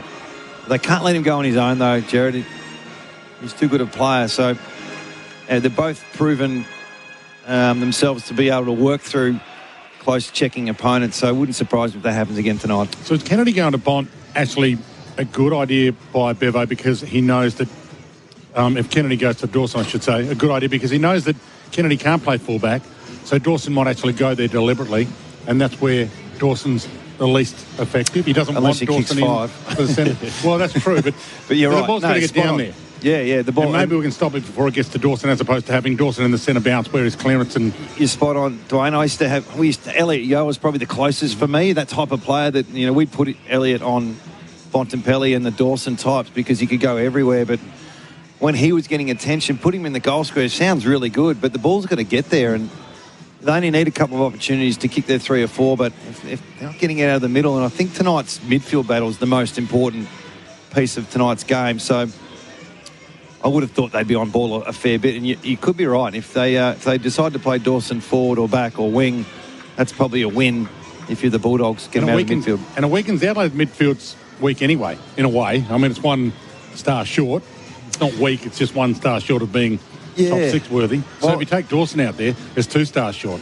It's interesting with Nix. He seems to really value talent in the front half. With no Rankin, it's like last week I think Dawson had to beg to play in the midfield for the first 5 minutes of the last quarter before he went forward. So I think he likes some talent in the front half as much as he does in the midfield. So you're right, they're 1 or 2 players short, and obviously that's Rankin, and possibly Bailey from Brisbane next year is another piece that they might try and get this midfield going. But tonight, they don't have those 2. The ruck duel, so Tim English has been fantastic in the footy that he's played. Lachie McAndrew's been a brilliant addition for the Crows. Do you think it's been because of the rule change, Stuart, or just his evolution with O'Brien and, really not suiting the new rule? It's funny, you didn't get a chance to draft the rule change. It's sort of come pretty quickly, and that's the only criticism, I suppose, of changing the rules on the fly a little bit is from a strategy point of view. You don't want to go and draft a 208-centimetre jumper and then they change the rule in another 2 years. So, yeah, he's been good. I'm not sure he's been English good, though. And my expectations tonight is English gets first use both in the air and at ground level. And he's, for me, I think he's almost more important than Bontempelli, English. The Crows' firepower, so Fogarty's a bit less than we have seen, and Phil Thorpe has had some pretty poor games, Phil Thorpe. So he comes back from suspension. Walker gets suspended. Walker was their best forward last week. I wonder if Phil Thorpe can drag himself back to some sort of form. Well, to beat the Bulldogs, and we've seen it a few times this year when they were vulnerable, is when you go quick and when you get out the back. The Bulldogs defenders, they play this proactive game, Jared, where they try and predict the play, and if there's good pressure up the field, they intercept a lot. But when there's no pressure and when they get beaten through the corridor in particular, I mean, any side's vulnerable, but the Bulldogs in particular, that back half relies on predictability of ball movement. And if you change angles, get some overlap, you can get them out the back, and they've definitely got the firepower to do some damage. I mean, Fogarty's a lead-up type of player, but if you just stick Phil Thorpe in the disconnected Gunston type of role, he could do some real damage tonight. So he kicked 6 at this venue against them last year. Yeah, we'll be looking for the... I think both teams would want to take the game on, run directly at opposition and try and expose backlines at both ends. So I think we're in for an exciting game. It's interesting, isn't it, Marvel? Sometimes you get the real... you expect the scoring to be high. There's no excuses. It's perfect conditions. I don't think it looks slippery tonight either. It looks like it's pretty dry down there. So you expect a high-scoring game, but sometimes we get the dour ones with perfect conditions. So nothing tough about the conditions to our eye for Ram Truck, built for 4x4 performance. Ram Truck's 1500 Rebel has landed. Who do you want for the unmissable moments? For Drinkwise, you won't miss a moment if you Drinkwise. I'm looking for Jones tonight. Yep, I think he could be a 3 to 4 goal situation, try and take away the Norton types of players, and he bobs up, and I think he's just building his season nicely. He's had a few injuries here and there, a couple of concussions, but he's got that X factor that we all love to see. Choose to drink wise. So when they played here last year under the roof, it was 16 goals to 15. Adelaide won by 11 points. Okay. And then at the start of the year in Adelaide, it was 13 goals to 14. Dogs won by a goal. It was a little bit slippery. I don't think it was wet. Yeah. But they were different stars that night. Fraser and Baker were the two who dominated for the Dogs. And it took the Crows a long time to get going. They did end up getting 3 out of Walker and 2 out of Thilthorpe. It was the goal from Rankin on return out in the right forward pocket that gave them a look at it, but the Dogs were able to steady up and get the win. Yeah. And, the teams are obviously different from when they played last, but I don't think the style of play has changed too much with both sides. And if they both go in thinking, if we move the ball quick, we can expose the back line, we're going to get a pretty good game. And Curtin's the other one for me. Jared, he had a breakout game of sorts last week. He had the 26 possessions and some really good chains of play and score involvements. Where are they going to play him tonight? Is he going to go back on ball, or is he going to stay out in that wing?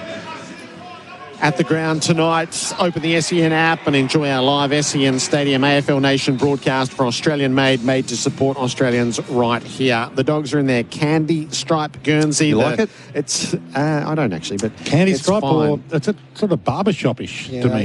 Yes, it is. It is. So it reprises the 1935 jumpers, and the famous story here is that they were sent to the dry cleaners and they shrunk. They were destroyed and never worn again until 2003. They were reprised for what was Heritage Round then, and they get another look tonight. 91 years after originally being shrunk at the dry cleaners. Right, so the significance of tonight specifically? They choose a retro game, the Dogs, each Which year. we should have the AFL do. We should have a retro round every year anyway. I thought we had that. That was great. Yeah. Was it around Gather Round? That was something that was happening. Yeah, it makes a lot of sense to have a retro round, and they can. Every team can go back to a specific spot in there. Even the Giants and the Suns have got old jumpers they can pull out of mothballs now, which is good. No, we love it. I'm happy with the barbershop thing tonight. The coin toss for Keno goes $40 million jackpot. Download the app. Marcus Bontempelli embraces with Jordan Dawson in the centre of Marvel. Bont wins the toss and the Dogs will kick to the left as we look at it. Keno Go play with $2 today. So that brief pause in the warm-ups for Ream, steady, hot and strong. And we're about to get into it. Give us your final word, Simo, for best sheds, Australian sheds at the lowest prices. Well, I think there's going to be a fast start by one of these teams. I think someone's plan's going to work really well. Is my little prediction that there'll be a 3 or 4 goal lead with a fast starting side. I just don't know who it's going to be. My gut says it's the Bulldogs and try and expose the one-on-one defence, because I don't think Adelaide have quite worked out the speed of ball just yet. They're the worst in the competition at moving the ball quickly. So we're back in the Dogs to start the game well. Our commentary team for AIA, protect what matters most. AIA, do it for life. Jared Whateley with Dwayne Russell and Adam Simpson tonight. So star power on both sides. 6 versus 8, both squeezing for a place in that top end to get the bye in the first week of the finals. Dawson heading straight on ball too.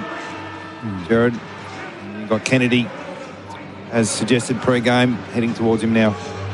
All right, that is the pre-game show done. Before you dig, before every job, search before you dig every time.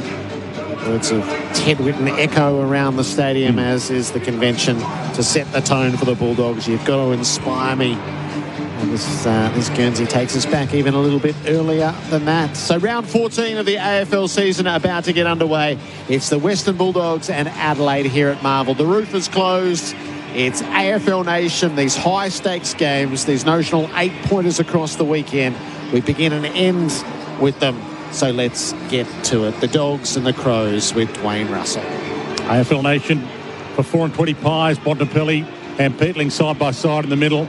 At the moment, it's Richards push and shove with Dawson, so we'll keep an eye on that. It's not Kennedy who's gone to him. Kennedy has gone to Berry. So inside the centre square, that's the matchups. It's McAndrew and English to go at it. And we're underway. Great to have your company on AFL Nation. Ball immediately down to Richards. He gets a trickle. He got it to half forward. Sanders couldn't do something with it. Berry goes and gets it. Go over to Peatling. He goes back rather than go forward to Worrell. Put him under pressure. Miller picks it up for the Crows. There's a free kick found, though. Incorrect disposal. It's going to go to Richards. And he'll send the Dogs inside 50. Maybe if he arcs around, he can go all the way home here. He's 55 out. Doesn't believe he can go all the way. Shorts it. Norton out of his reach. Waitman picks it up, turns, kicks, and it's good to have him back. Wow. He's a star. No wonder Bevo brought him straight back in. He's not a twos guy, and the Dogs are on the board early. Well, he started on the wing, Dwayne. I noticed it there. He was obviously first came back from a long period out. They managed his minutes reasonably well, but as he resets himself back on the wing position, which is not his traditional spot, unless he's doing a bit of a swivel at centre bounces. But interesting, that free kick. The Crows were away, and Richards gets the ball and obviously misses Norton with a little spot-up kick, and he finds himself forward of the play. Gets the goal, Waitman, so a really good start for him. That's his thing. He's the fire starter. Goals early in games. If you've got a spread across his career, I reckon you'd find a high ratio in the first 10 minutes of matches. So goalless last week. Good to see him back and straight on the board. I reckon they were just checking this. They might still be checking it. You don't have to start in the centre, in the goal square anymore, but no. The Dogs are keeping 2 back there, all the way back to the goal square. It's going to be overturned. Oh, wow.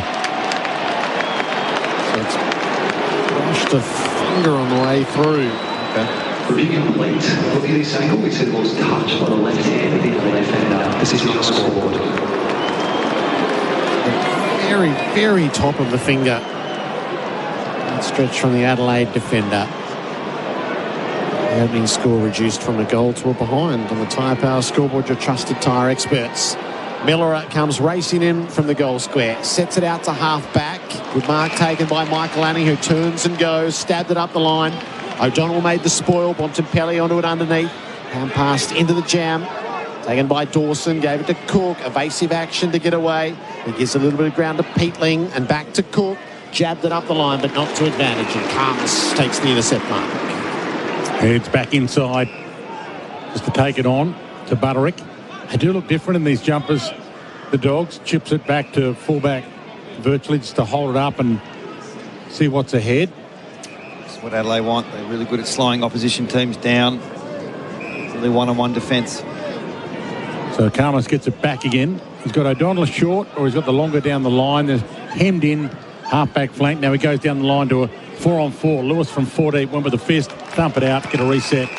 And that's exactly what will happen. A ball in for Tyre Power. This opening term, Tyre Power end of financial year sale is on now with 25% off selected Toyo tyres. Tyrepower.com.au. The score, 1 behind to no score. Dogs have the behind. McAndrew, clean tap. Peatling had a fumble, left it there for Bontempelli, Sanders and Waitman. Tosses it up high toward the 50.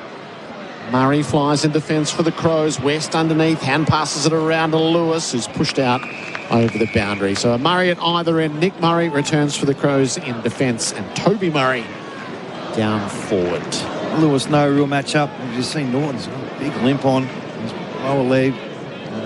Kennedy's definitely going to Dawson, as mentioned pre-game. Yeah, and a couple of Kennedys out there, but at least if we mention Kennedy, it's a Bulldog Kennedy. There's 2 of them. So McAndrew caught, dragged down, and the umpire says, I'll have it. 60 from the Dogs' goal. Not a massive crowd in. The Dogs against the Crows interstate team wasn't ever going to pull a full house. McAndrew manhandled in the ruck, got a free. Gave it to Miller, pumps it down the line to half forward. Thilthorpe and Carmus both ended up colliding, and the ball spills to Waitman. Gathers on the wing, floats it inside, aggressive kick to Kennedy. Couldn't quite handle it, Matthew Kennedy. Now comes to West, though, nicely. He heads long, goal square. Lewis is down there. He's his man out with a push. Here we go. Jones was about to run into goal, but not the rule of the week, but it's something that they needed to clamp down on, as Swanee admitted. They've clamped down on it, the push in the back. You want to be aware this weekend, I reckon. Into the back pocket for Nick Murray. And it's a definite push too. It's been lax in the officiating. Brings it out to Fogarty. Takes the contested mark on the wing. Gives the forwards a look. Thilthorpe's going to have plenty of company. Off his hands to ground and over the boundary. It's a tight game already, isn't it? One-on-one matchups everywhere. No spares. No zoning. Feels like an Adelaide type of game to start this Thursday night. So Matt Kennedy now with Jordan Dawson at the boundary throw in under our broadcast position. Rucks go to work. English got his hand to it first. McAndrew second. Ground ball though to be won. Peatling got it to his boot. McAndrew fed the hand pass to Nan Curvis, who was confronted. Good evasive action. Gave it to Peatling. Gets right under the kick. It's a real floater. And English did well going back with the flight and takes the intercept mark. Yeah, when about 40 metres, that kick but rotated only twice in the air. It was a tough one to mark. Adelaide is so good defending behind their ball movement. There's no spares available for the Bulldogs, and they're just forced to try and chip around as they've got an open space here. Yeah, so Matt Kennedy to Caulfield to Fraser, and now they're out. They've got the automatic switch all the way to the other side. Long launch forward by Selwood. Mark tucking just outside, attacking 50. Hines it is, in those tomato red boots. I should know that mnemonic. Hines in the red. Picked up hands toward the back pocket by Miller and Borlays. Ball knocked out to Wall to for the Adelaide Crows of Worrell. Got it to the outer wing and off hands at Selwood again. Gave it to Hines again. And he turns it over to Saligo. Chip kick to Neil Bullen. Looks around to see what's on offer. The run pass is good. Saligo chip kick. Rochelli turns back to Saligo. Good movement down the spine. He in turn to Laird. About to get caught. Dumps it long. Phil Thorpe gets his moment and got to Sharon. So Phil Thorpe to line up from 25 to 30 metres directly out for the Adelaide Crows and give them their first score of the evening. Well, couldn't have drawn that up any better if you're Adelaide. Overlap handball, corridor use, exposed the Bulldogs one-on-one deep.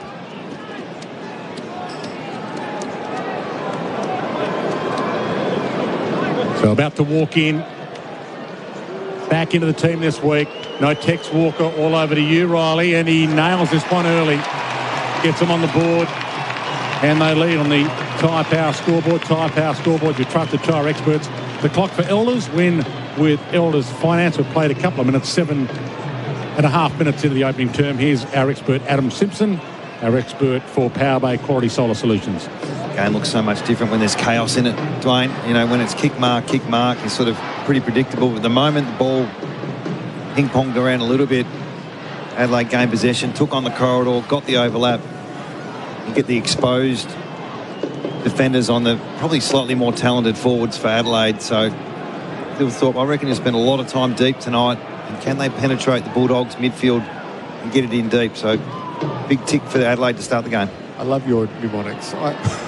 We did that Melbourne Hawthorn game a few weeks back, and Dad said it was the Wednesday I was on the treadmill, and I thought, Dwayne with his cross and red boots. It took me till then. Dawson wins it out of the middle, kicks it up to full forward. Taken underneath by Neil Bullen. Bad hand pass in the tight tackle, and it's a ball up as a result. Yeah, forward in the 40 for North Melbourne was a good one, because 40 in the 40 always made it automatic. You can get him. Taylor out the side, wrestled all the way by Matt Kennedy, who had to release that, won't want to go on the boundary untouched, and Dale picks it up and walks it over. Last time the Dogs wore this Guernsey, Dwayne, Matthew Lloyd kicked 11 against them. It's burnt into a few souls as Riley Thilthorpe kicked his first. And they changed it at half-time. Is that outside of AFL rules? At the throw-in, Tamp came underneath. Thilthorpe is fossicking for it, couldn't get it. Bont just hacked it off the turf. Got it outside the defensive 50 where the race was on. Saligo's first to get there. Hand pass to Nankervis. Weaves around. Peatling found the clearance, then nearly missed his boot. Wobbled into the pocket. Dale's onto it in defence. Selwood doesn't have it quite in hand. Knocked away from him. Neil Bullen gives ground. Peatling's deep in the pocket. Centres it up for them to have a leap at. Mark taken by Dawson. Right in the middle of the pack. And who was against him, Simo? Yeah, well, this is always the risk. I mean, I think he's just drifted forward as a midfielder. Spent a lot of time handballing the ball around their own forward 50, and a great central kick. I'm not sure anyone in the midfield can go with Dawson in the air, even Bontempelli. So he exposed the little flaw in Kennedy's tagging role tonight. Kicked 12 goals in 9 games, Jordan Dawson, this season. Directly in front, 35 out. Dawson punches it through. The Crows have the first 2. We're 10 minutes in, 2 straight to 1 behind.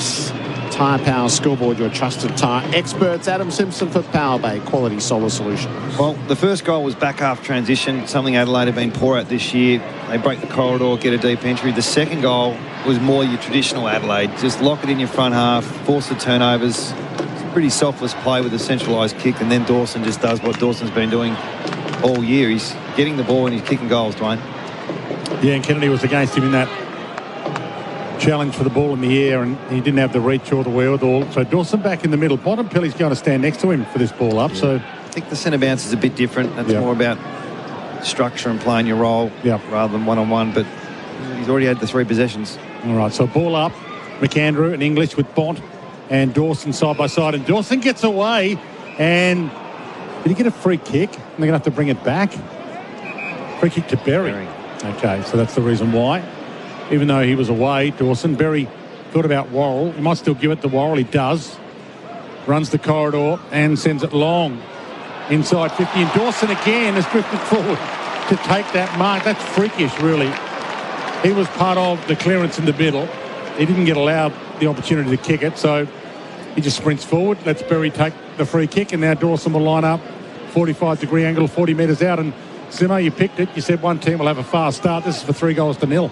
Yeah, I thought it was going to be the Bulldogs, right. but don't give yourself no, away. I won't. But it's Dawson at the moment. He took the centre bounce. He was unlucky not to get the clearance. Had to throw the ball back, and he just went straight forward and second mark inside 50. I think Phil Thorpe's going to be thrust into the ruck now with McAndrew coming off as Dawson strolls in, and they have got the fast start, Adelaide. Those that have made the journey are enjoying it so far here at Marvel Stadium. 12 minutes gone, opening term on the Elders clock. Great to have Elders on board. Again, Elders, you can open a rural products prepayment account to win. Crows are 3 straight 18. The Dogs are 1 behind. Well, if we didn't know Kennedy was tagging Dawson pre-game with Brendan Lane mentioning it, we wouldn't think he was happening.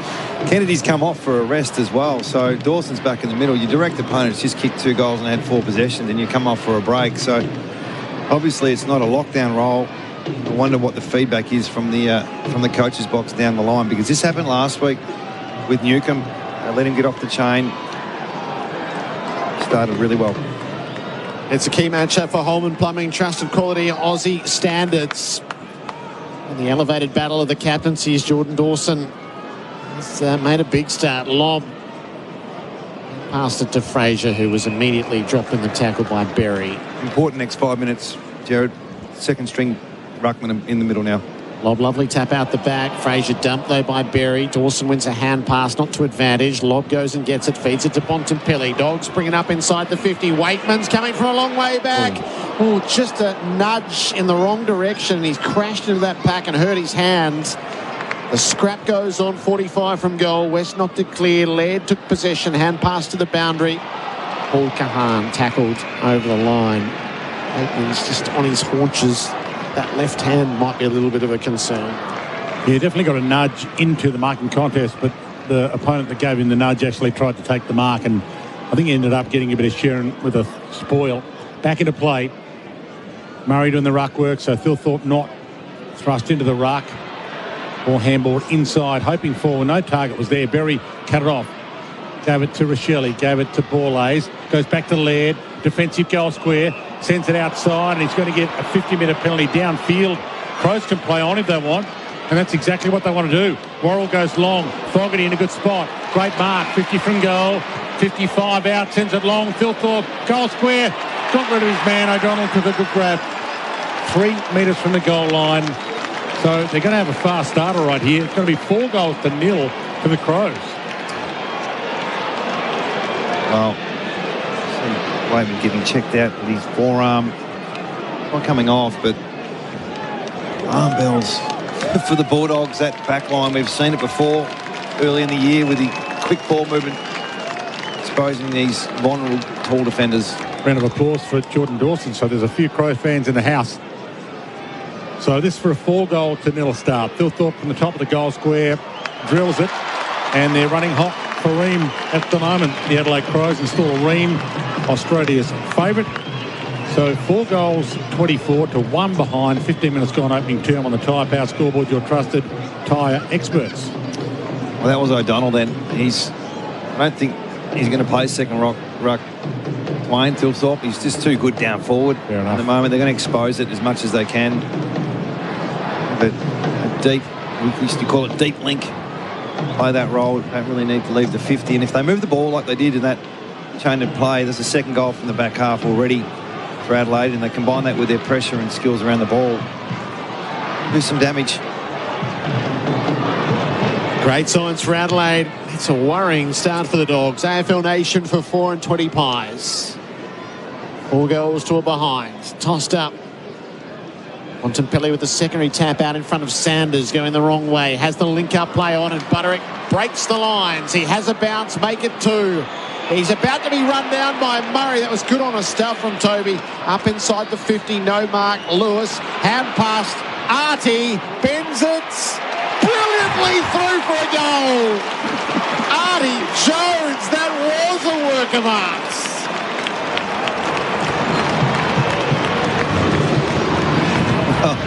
Not many players can do that. As we see a bit of a scuffle, this is what we think the Bulldogs are at their best when they can do that, but just the class of that play.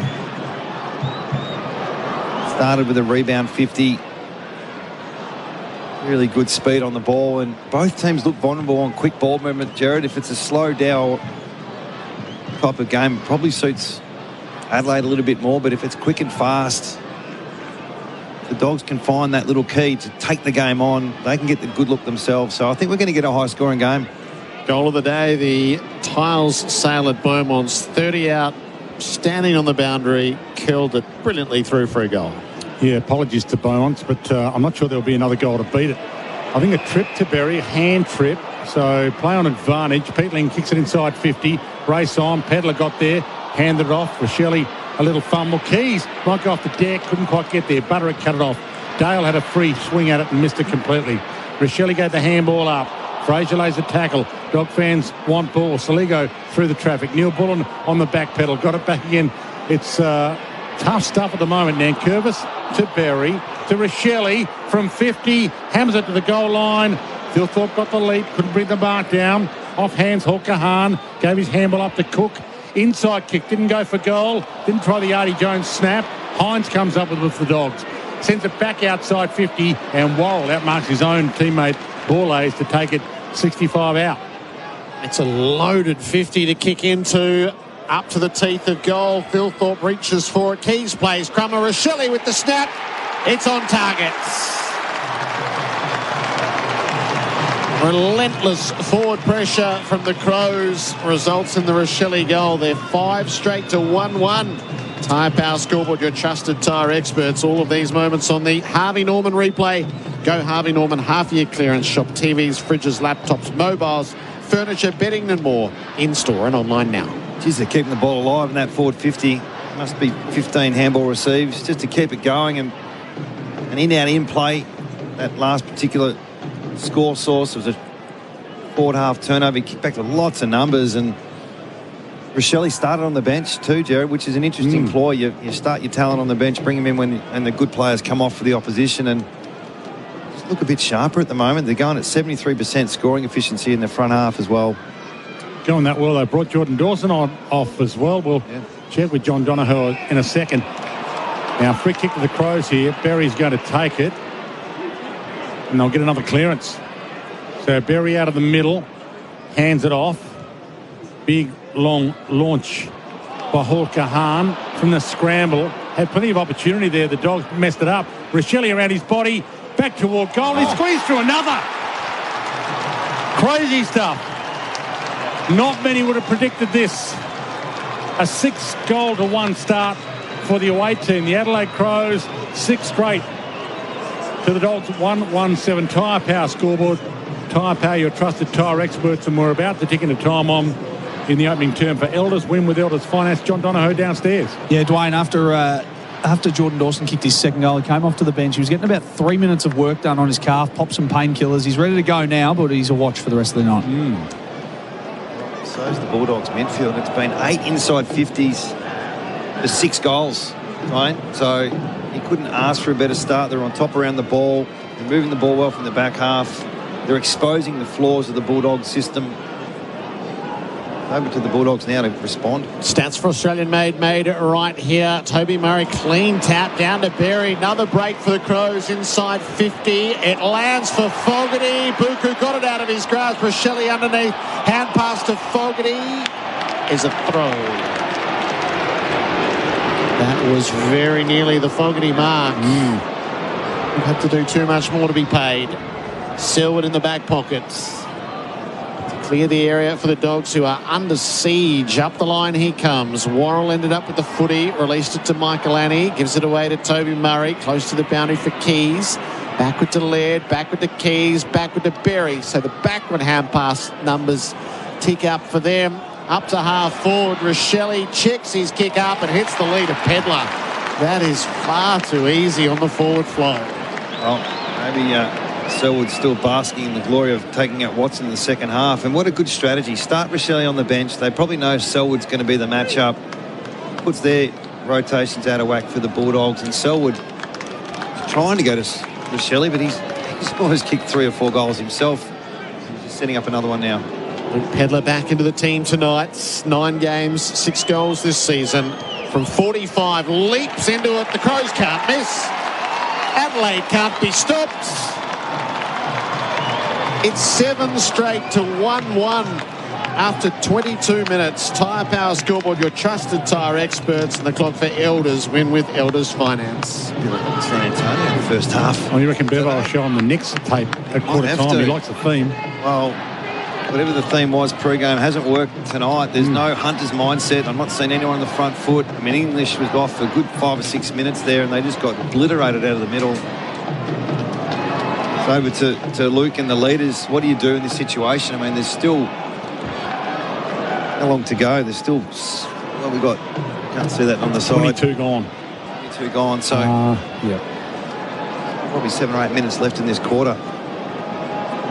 So, ball up in the middle. Silence here at Marvel. McAndrew, English, both got a piece of it. Knocked down to Matt Kennedy. Got it to Richards. Got a kick away, but he was slung at the time. McAndrew against the grain. Got a fingernail. Knocked it down to Treloar. Kick half smothered. Ricochets to half forward. Coming hard, Hawker-Hahn. Thought he marked it. Must have been touched off the boot because he played on. Laird flicks it out. Got it to Dawson. He knocked it on. Sanders got it up just in time to Richards, though. He hits the kick a little wide. And Cook will win the race for it. Norton's about to cut him down. And he was too quick, Cook. His kick was overcooked. Went towards Dawson on the wing. And Berry. Beaten for it by Sanders. Big bump on Bramble. And allowed to play on. Croft gets it for the Dogs. Floats one high inside 50. Norton or Jones. Good effort from Curtin. Ball knocked down. Chance for Frazier. He got it from Hines and missed. So Frazier can't nail the goal to stop Adelaide's momentum. 7 straight 42 to 1-2-8. 24 minutes gone in this opening term, brought to us by Tyre Power. This is against type. The Crows have been notoriously poor starters this season. Kick in, marked by Curtin. They'd only won 4 first quarters coming here. The Dogs one of the best. They'd won 9. They just look nothing like that. Hawker-Hahn marks the kick sideways. Searching for the right target. He's picked out McAndrew, who reaches over the top of Jones to take the mark. So contested marks to get it to half back. -7 contested marks, the Bulldogs already. Toby Murray attacks the pack, brought it to ground. Peatling releases forwards. Taylor put it around to Dawson. Hawker-Hahn followed it down. Laird's the kicker inside 50. Fogarty and Karmas. Ball gets to the back. Keys! Tackled by Selwood as he was trying to get into the open goal. Had to wait for the footy just a fraction too long. And Selwood hunted him down for a rush behind. Margins 35. He was almost holding the ball, but they gave the behind, and they're quickly to Bramble. Skims it wide to West. Millimetres from the deck. He's on a half-back flank. Inside aggressive, and it gets to his target, but offhand, so Kennedy couldn't handle it. Dawson, this is right in his wheelhouse. 55 out, captain's goal again. He's got 3, and there's an argument that he's up there with the best in the competition, if not the best. Right now, he is running hot for Ream on his own, steady, hot and strong. And the Crows, by the way, speaking of running hot, the Dogs are stuck on 1-2-8, and the Crows are, they 8 or 9? 8-1-49, the Crows at the moment. This is phenomenal. I'm trying to work out whether this is just the Crows too good or the Bulldogs way off, and I think it's the Bulldogs way off as much as it's the Crows too good. I think it's complementing each other. They tried to take on the corridor then. I couldn't see the spare, to be honest, and it's just fallen in Dawson's hand, who's kicked his 3rd. For a player who's getting tagged, I mean, they tried to hit Kennedy in the corridor, and Dawson just lapped that up and finished off with another goal. Good Lord, there's still 5.5 minutes to go. How bad could this get? Bontempelli's got to put a stop to the rot. Hand pass to Richards, had a fumble out in front of himself though, regathered. Oh, check the kick and kicked it to nobody in particular in the pocket. It's a straight turnover. Worrell around to the Laird, works it to Hawker-Hahn, and Saligo lends a hand in defence. Poor on the way out, kicks it straight to Hines. The Dogs can reload from the broadcast wing. Drags it out into the pocket. Norton was the target. 2 up against him. Free kick going Norton's way. I don't think it was in the back chair. I think it was a too high call from the umpire. So Geez, if they ever need a goal, look at his headband. He looks like a clown. John McEnroe's headband on. It's just the gentlest hand on the shoulder from Worrell to get elevation to make the spoil. A hand on the shoulder is the telltale. The concerning thing is the Bulldogs have had 11 inside 50s to Adelaide's 12. It's been the efficiency. Aaron Norton, this is absolutely essential, and he's going to miss to the left and leave his team 14 points down on the Tyre Power scoreboard. Your trusted tyre experts with 4:24 remaining. Kick into Laird, back pocket for the Crows. Sends it towards Philthorpe on the wing. So O'Donnell for company. O'Donnell wins it with his fist, but knocks it straight down to Curtin, who was saddled up by Hines, got away with it. A roller from Peatling gets out of play, and Lasso free kick to the Dogs. It'll be taken by Dale. So still 4 minutes left, opening term for Tyre Power, and it's a crazy scoreline. 8-1 to 1-3, Crows in front. Roderick was the target on the lateral kick. Sorry. Just the control nature of Bulldogs, they're not getting it at the moment. Nick Murray made the spoil on Norton. Gathered by Neil Bullen off to Peatling, kicks it forward. Karmas leads up to it, ball bounced high, and as a result he got tackled by Fogarty. Ball spills away and out of play. The way Adelaide defend is they're very one-on-one, so no doubt Bevo would have sent the sign out to say let's own the ball for a little bit, but there's no spare players to use, so they're forced back into a contest, which really suits the Crows at the moment. 28 minutes under assaults, the Dogs. McAndrew taps it out in front of Dawson. Boundaries close, and Matt Kennedy sees it over. These quarters this year, though, haven't we? Get obliterated, saw it with North Melbourne last week. Brisbane a few weeks ago, and we've got another one again tonight. Bevo heading down to the bench early. Still 3.5 minutes left. English edged out McAndrew, but guess who? Dawson. Oh, and he sprinted away from them all. And from 55, got a nudge and hit Philthorpe lace out. So he got a nudge to the numbers on the kick. Umpire said, no need to worry about that because Riley's got it. Top of the goal square. Dawson's has 9 possessions, 6 contested, 4 score involvements, 244 metres gained and kicked 3. For the quarter. Yeah, he'd been the highest rated player of the past 3 weeks, and this would be his best quarter in this phase. Wow. So these numbers are just soaring. So Philthorpe to make it 9 goals to 1. And was never in doubt. He's fresh. Adelaide Crows have come here on a mission, and I don't even think they could believe it. Matthew Nix can't believe it. 9-1-55 to 1-3-9. It's the kind of game where you're going to say they wouldn't want to lose it from here after what we saw earlier today. There is a fear factor. You can hit the front by too much too early, can't you? Start shooting threes. Yeah, maybe get a Hollywood. You think? Well, Jordan Dawson is, I don't know the AFL rate, I'm not very good at the champion data stuff, but I think if you get 19 points for the game, you've had a pretty good game. Dawson's on 16. Yeah, next best is 7. So this is possibly one of the greatest quarters we've ever seen. Yes. With 3 minutes to go. That is not said with any exaggeration. It is a quarter for the ages.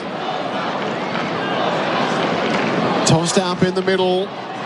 Taken by McAndrew. Crows will get another look. Bouncing ball's awkward. Slapped away by the defence, but only as far as Keys. Fed it up, hoping for Neil Bullen. Bramble ran interference. Gathered, taken to ground. So Dawson's put himself deep forward now.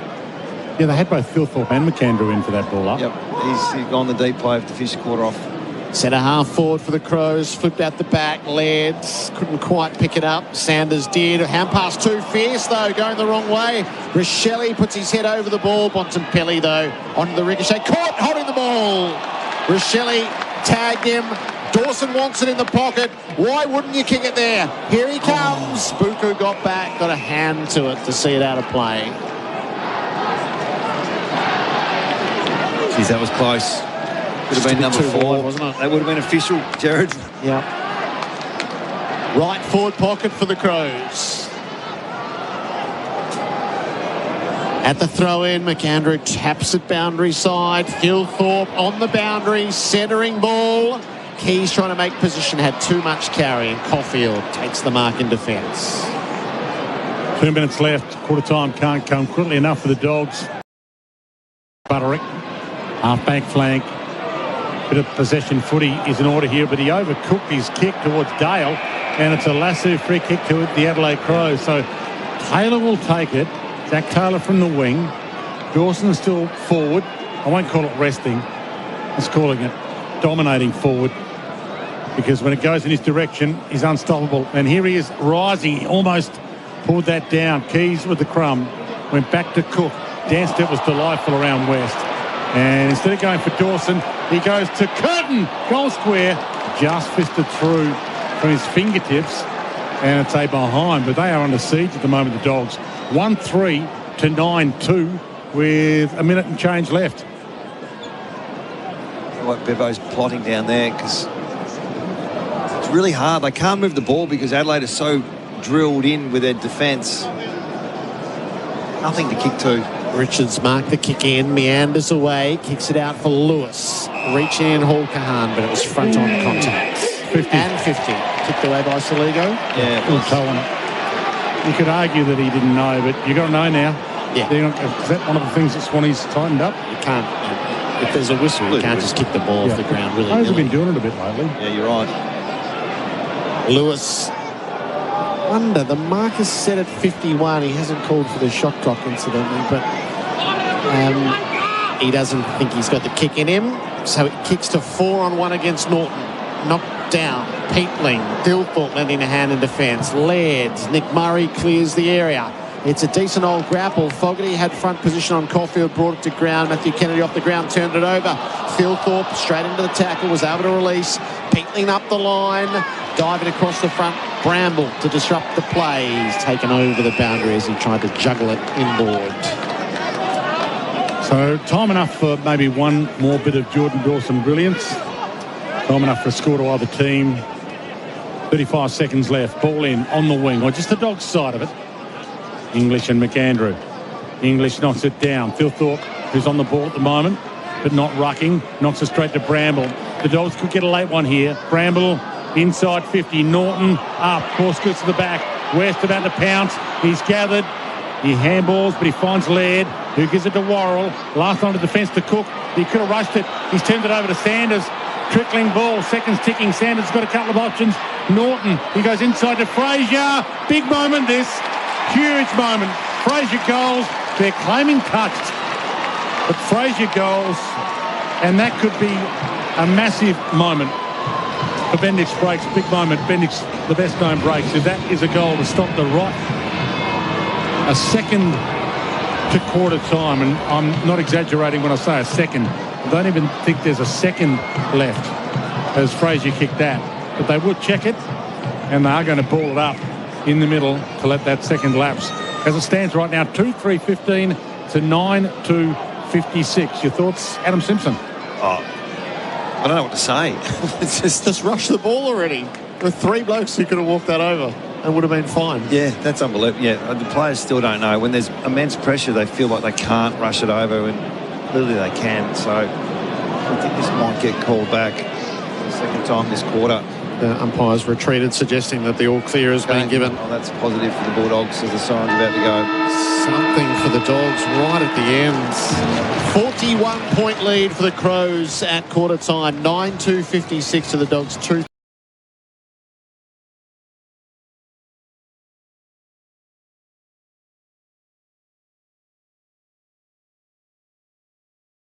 Are their two goal kickers. 41-point leaders, the Crows. Quarter time, AFL Nation for 4 Pies. That quarter on AFL Nation was for Tyre Power. End of financial year sale now on, with 25% off selected Toyo tyres. Tyrepower.com.au.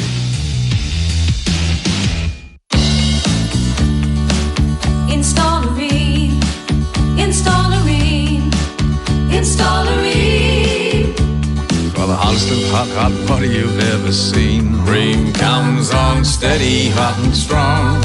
It just keeps on and on. Ream's been proudly manufacturing here in Australia for over 80 years. Installerine, Installerine, Installerine. So ask your plumber for Ream, Australia's #1. That's the sound of a cricket bat being shaped. Concrete mixing. socks being stitched. Made right here in Australia. And when you look for products certified with the green and gold kangaroo, you can be confident you're buying an Australian-made product. You're backing local businesses, jobs, and our economy. Look for Australian-made and buy Australian. It's here, OMF's biggest ever end of financial year sale with huge savings store-wide and millions of dollars of stock that must be cleared. Get up to 60% off selected modern, family and signature mattresses and up to 50% off sofas and recliners. Plus incredible deals across our entire bedroom and furniture range. These EOFY deals won't last. Shop now while stocks last. Don't delay. End soon at OMF, the home of mattress, bedroom, bedding and furniture. At CommBank, we'll help you get your business in shape, no doubt. Whether you need capital, cash flow or payment solutions, talk to one of our local specialists today. Search CommBank Business.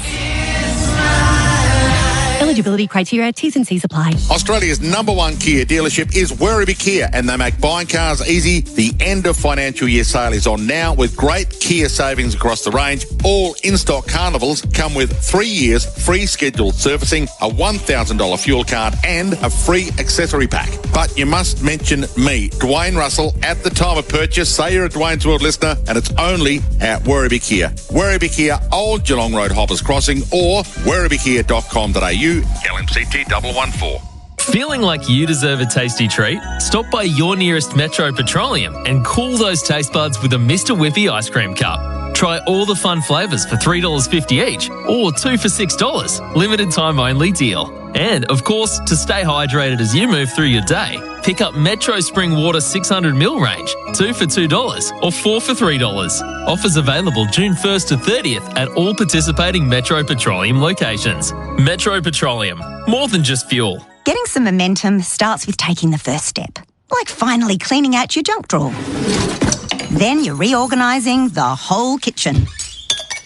And then you may as well repaint the entire house. Next, you're hosting a renovation show on primetime TV. And Momentum Energy can help you take that first step with your energy. For a great plan or business energy solutions, talk to the company that helps you get some momentum. Momentum Energy. It's the end of another financial year at Beaumont Tiles, and that means up to 26% off selected wall and floor tiles in the latest styles. Oh, I love what you've done with the place. You better be quick. They're flying out the door. T's and C's and exclusions apply. Does your local tick all the boxes? Lush beer garden, classic pub fare including steak night, trivia nights and a Sunday roast special? Sounds like the Flying Duck in Paran, where gastropub meets a neighbourhood local favourite. Think good pub vibes inside at the public bar, the spacious 84-seat open-plan dining room and 40-seat private dining room, or sunny vibes while enjoying the sprawling beer garden. Make the Flying Duck in Paran your local favourite. Drop in at 67 Bendigo Street, Paran.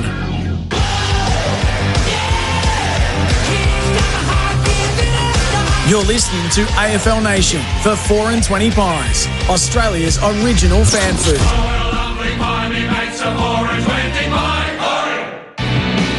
Centres it up for them to have a leap at. Smart taken by Dawson. Right in the middle of the pack. 35 out. Dawson punches it through.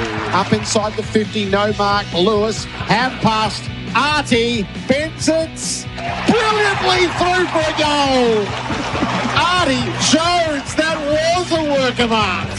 From the scramble, had plenty of opportunity there. The Dogs messed it up. Rochelle around his body, back toward goal. He squeezed through another. Dawson, this is right in his wheelhouse. 55 out, captain's goal again. He's got 3.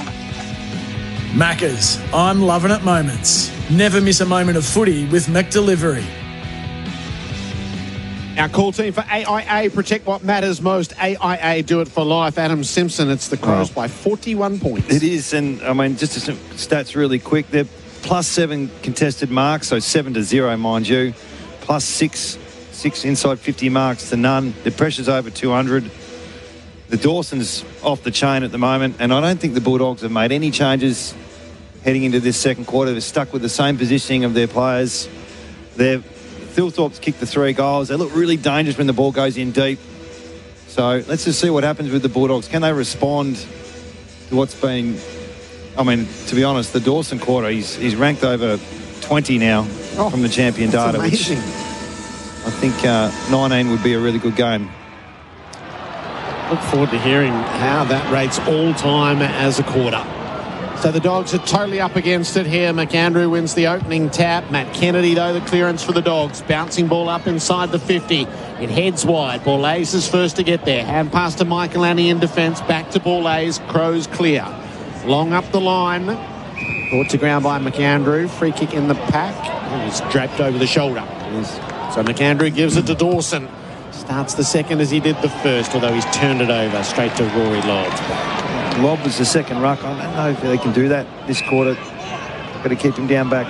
Lobb to English. Hot hand pass to Dale. Back to English. Probes into the middle for Bramble.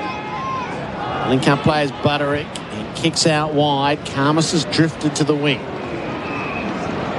It's the mode forward here for the Dogs. Kick wide to the boundary for Fraser. 55 from home. Norton leads from the square. That's where the kick goes. Oh, bounced out of his hands. He had an unimpeded run at it.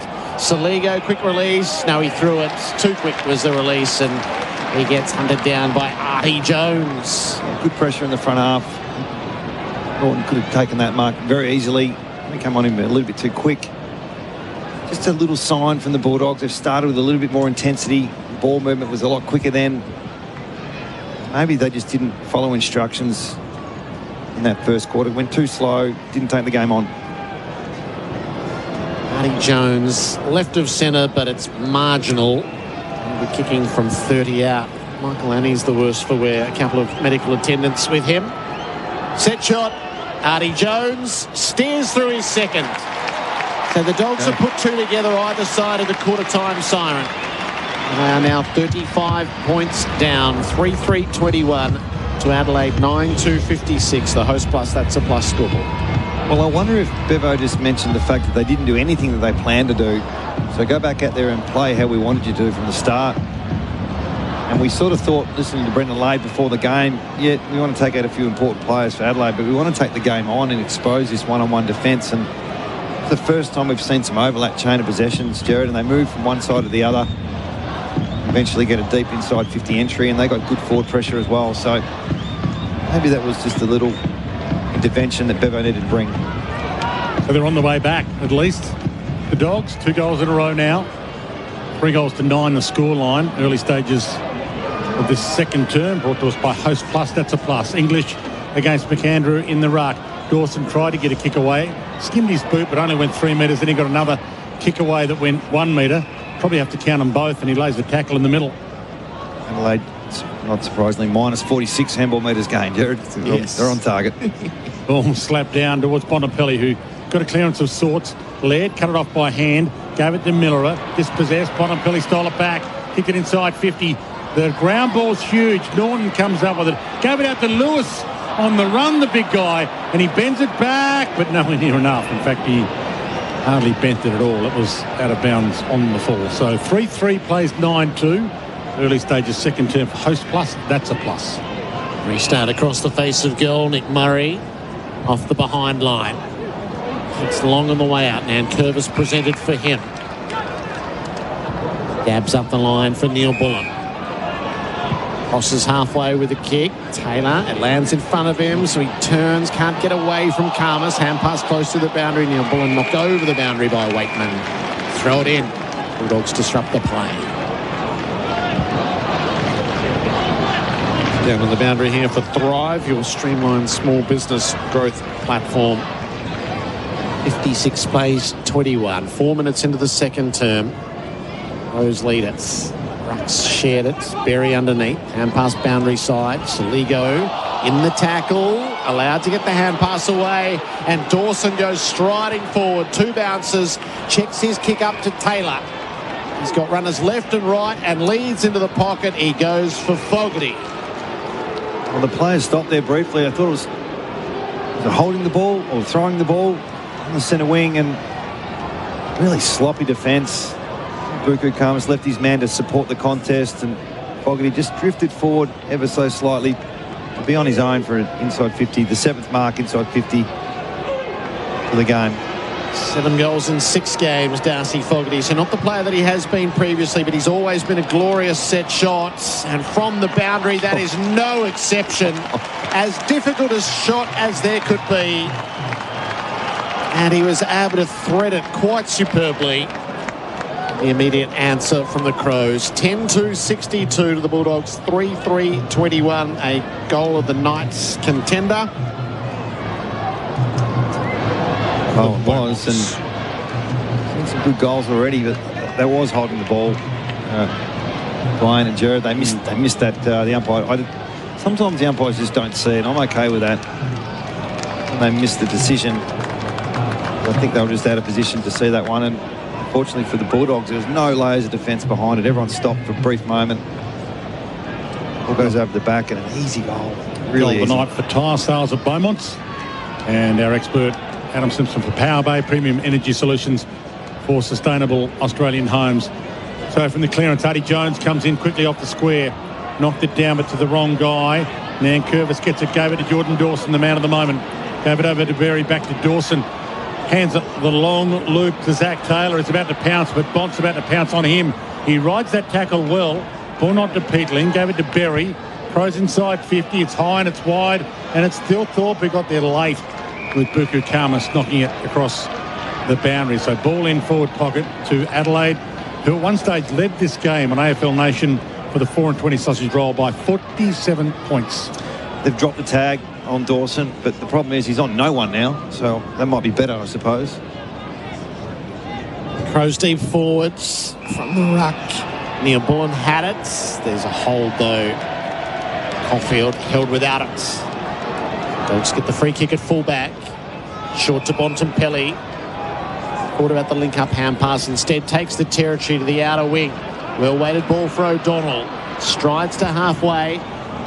Waitman's his target. He's going to have a bit of company. Miller made the spoil coming through. Luke Kennedy on debut. Hand pass, not terribly effective. Dawson harassed every step of the way. Ball ripped out of there by West. Hand pass to Fraser. The link-up play. Caulfield, but Hines leans on it. Hines got it home. Those red boots, Dwayne. Tomato red boots for Hines. Great mnemonic. Cooper Hines from 50. Dogs strike back. They're down by 35. Host plus, that's a plus. 4-3-27 to the Crows. 10-2-62. Trying to look at some score sources, guys, on what's happening and where. Adelaide have kicked 5 goals from stoppages, 2 from centre bounce, and the Bulldogs, they've kicked the 2 goals from clearances and 2 goals from turnovers. So the turnover game for Adelaide's the one. They've had 7 forward-half turnovers for 4 goals won. But there's a bit of a spark with the Bulldogs. I can see a bit more braver ball movement, better transition. They've just got to stop the scoring the other way. No one's more relieved than the merchandise department of the Dogs. They've got a lot of these jumpers to sell. No one's going to buy one if they keep losing in it. Ball up in the middle. English, Bontempelli, Richards gets a clearance, slams it straight into the chest of Miller. Centre half back, gets away from West. He handballs forward, so the forward handball to Hawker Hahn didn't work. Fraser knew exactly what they were doing. He could go for goal. He gives it up to Richards. You can put this in the book. Richards from 30. He ran his full 15 and drives it home. He's too classy to miss from there with the circumstances this important. The Dogs are on the way back. You can feel it. And the Crows can sense it too. 10-2, plays 5-3. They've played 8.5 minutes into the second term for Host Plus, named the best super fund by Money Magazine, Finder and Mozo. That's a plus, issued by Host Plus Proprietary Limited. Checks the PDS and the TMD at hostplus.com.au. And our expert for Power Bay Quality Solar Solutions is Adam Simpson. They can't do it. They can't do it. They can't forward handball, Dwayne. They try, and that was Hawk Harmon's part of that play. He's only a new recruit, but they don't set up well enough for the handball chain. Some players, you can't handball to their back. Like you almost have to handball at 45 degrees as opposed to the back of a guy. Set it up. Turn around and get back and get it. Not every toy is for every kid. McAndrew tackled by I know English. you love your movies. Toy Story 5 comes Yes, out in a yes. couple of weeks, Jared. Taylor Swift. Secondary ball up. McAndrew puts it down. Free kick. Berry manhandled before acceptances. Might have to see Disclosure Day next week. I look forward to the reports. Kick up to full forward. Oh, it got through hands. Dawson released Pedler, who kicked the goal. Absolutely unimpeded at the back of the pack. And that's the Dogs' trouble, as the goals just flow far too easily when the Crows go inside 50. That's 2 for Pedler and a 35-point lead re-established. Host plus, that's a plus. 11-2 to 5-3. They've had 20 inside 50s for 13 shots. They're going at 67% strike rate on entry. I think the record, the AFL record, is 75% for a game. So that's, you know, the AFL average is in the 40s. As we see, no protection out the back at all. Ball gets over the back, and it's pretty much, can they keep it out of their own D50, the Bulldogs? Otherwise, it's going to be a long night. Well, theoretically, if they kick 2 goals to every Adelaide 1, they can still win this game, the Dogs. We did say which is the way we're travelling, absolutely. Ball flung out to Bontempelli, who's going backwards, gave it to Dale. He sweeps it wide. He had the run of Caulfield. He shoots the handball further forward to Fraser, who just basketball dribbled it to himself, then turned it over by hand. Zach Taylor got in the way on the wing for the Adelaide Crows. Spears it wide. Caulfield, the hero last week, takes the mark on a half-back flank. Dingson, O'Donnell was flat-footed. Cook stole it from him. Crows go forward with purpose, and Toby Murray will mark in the pockets.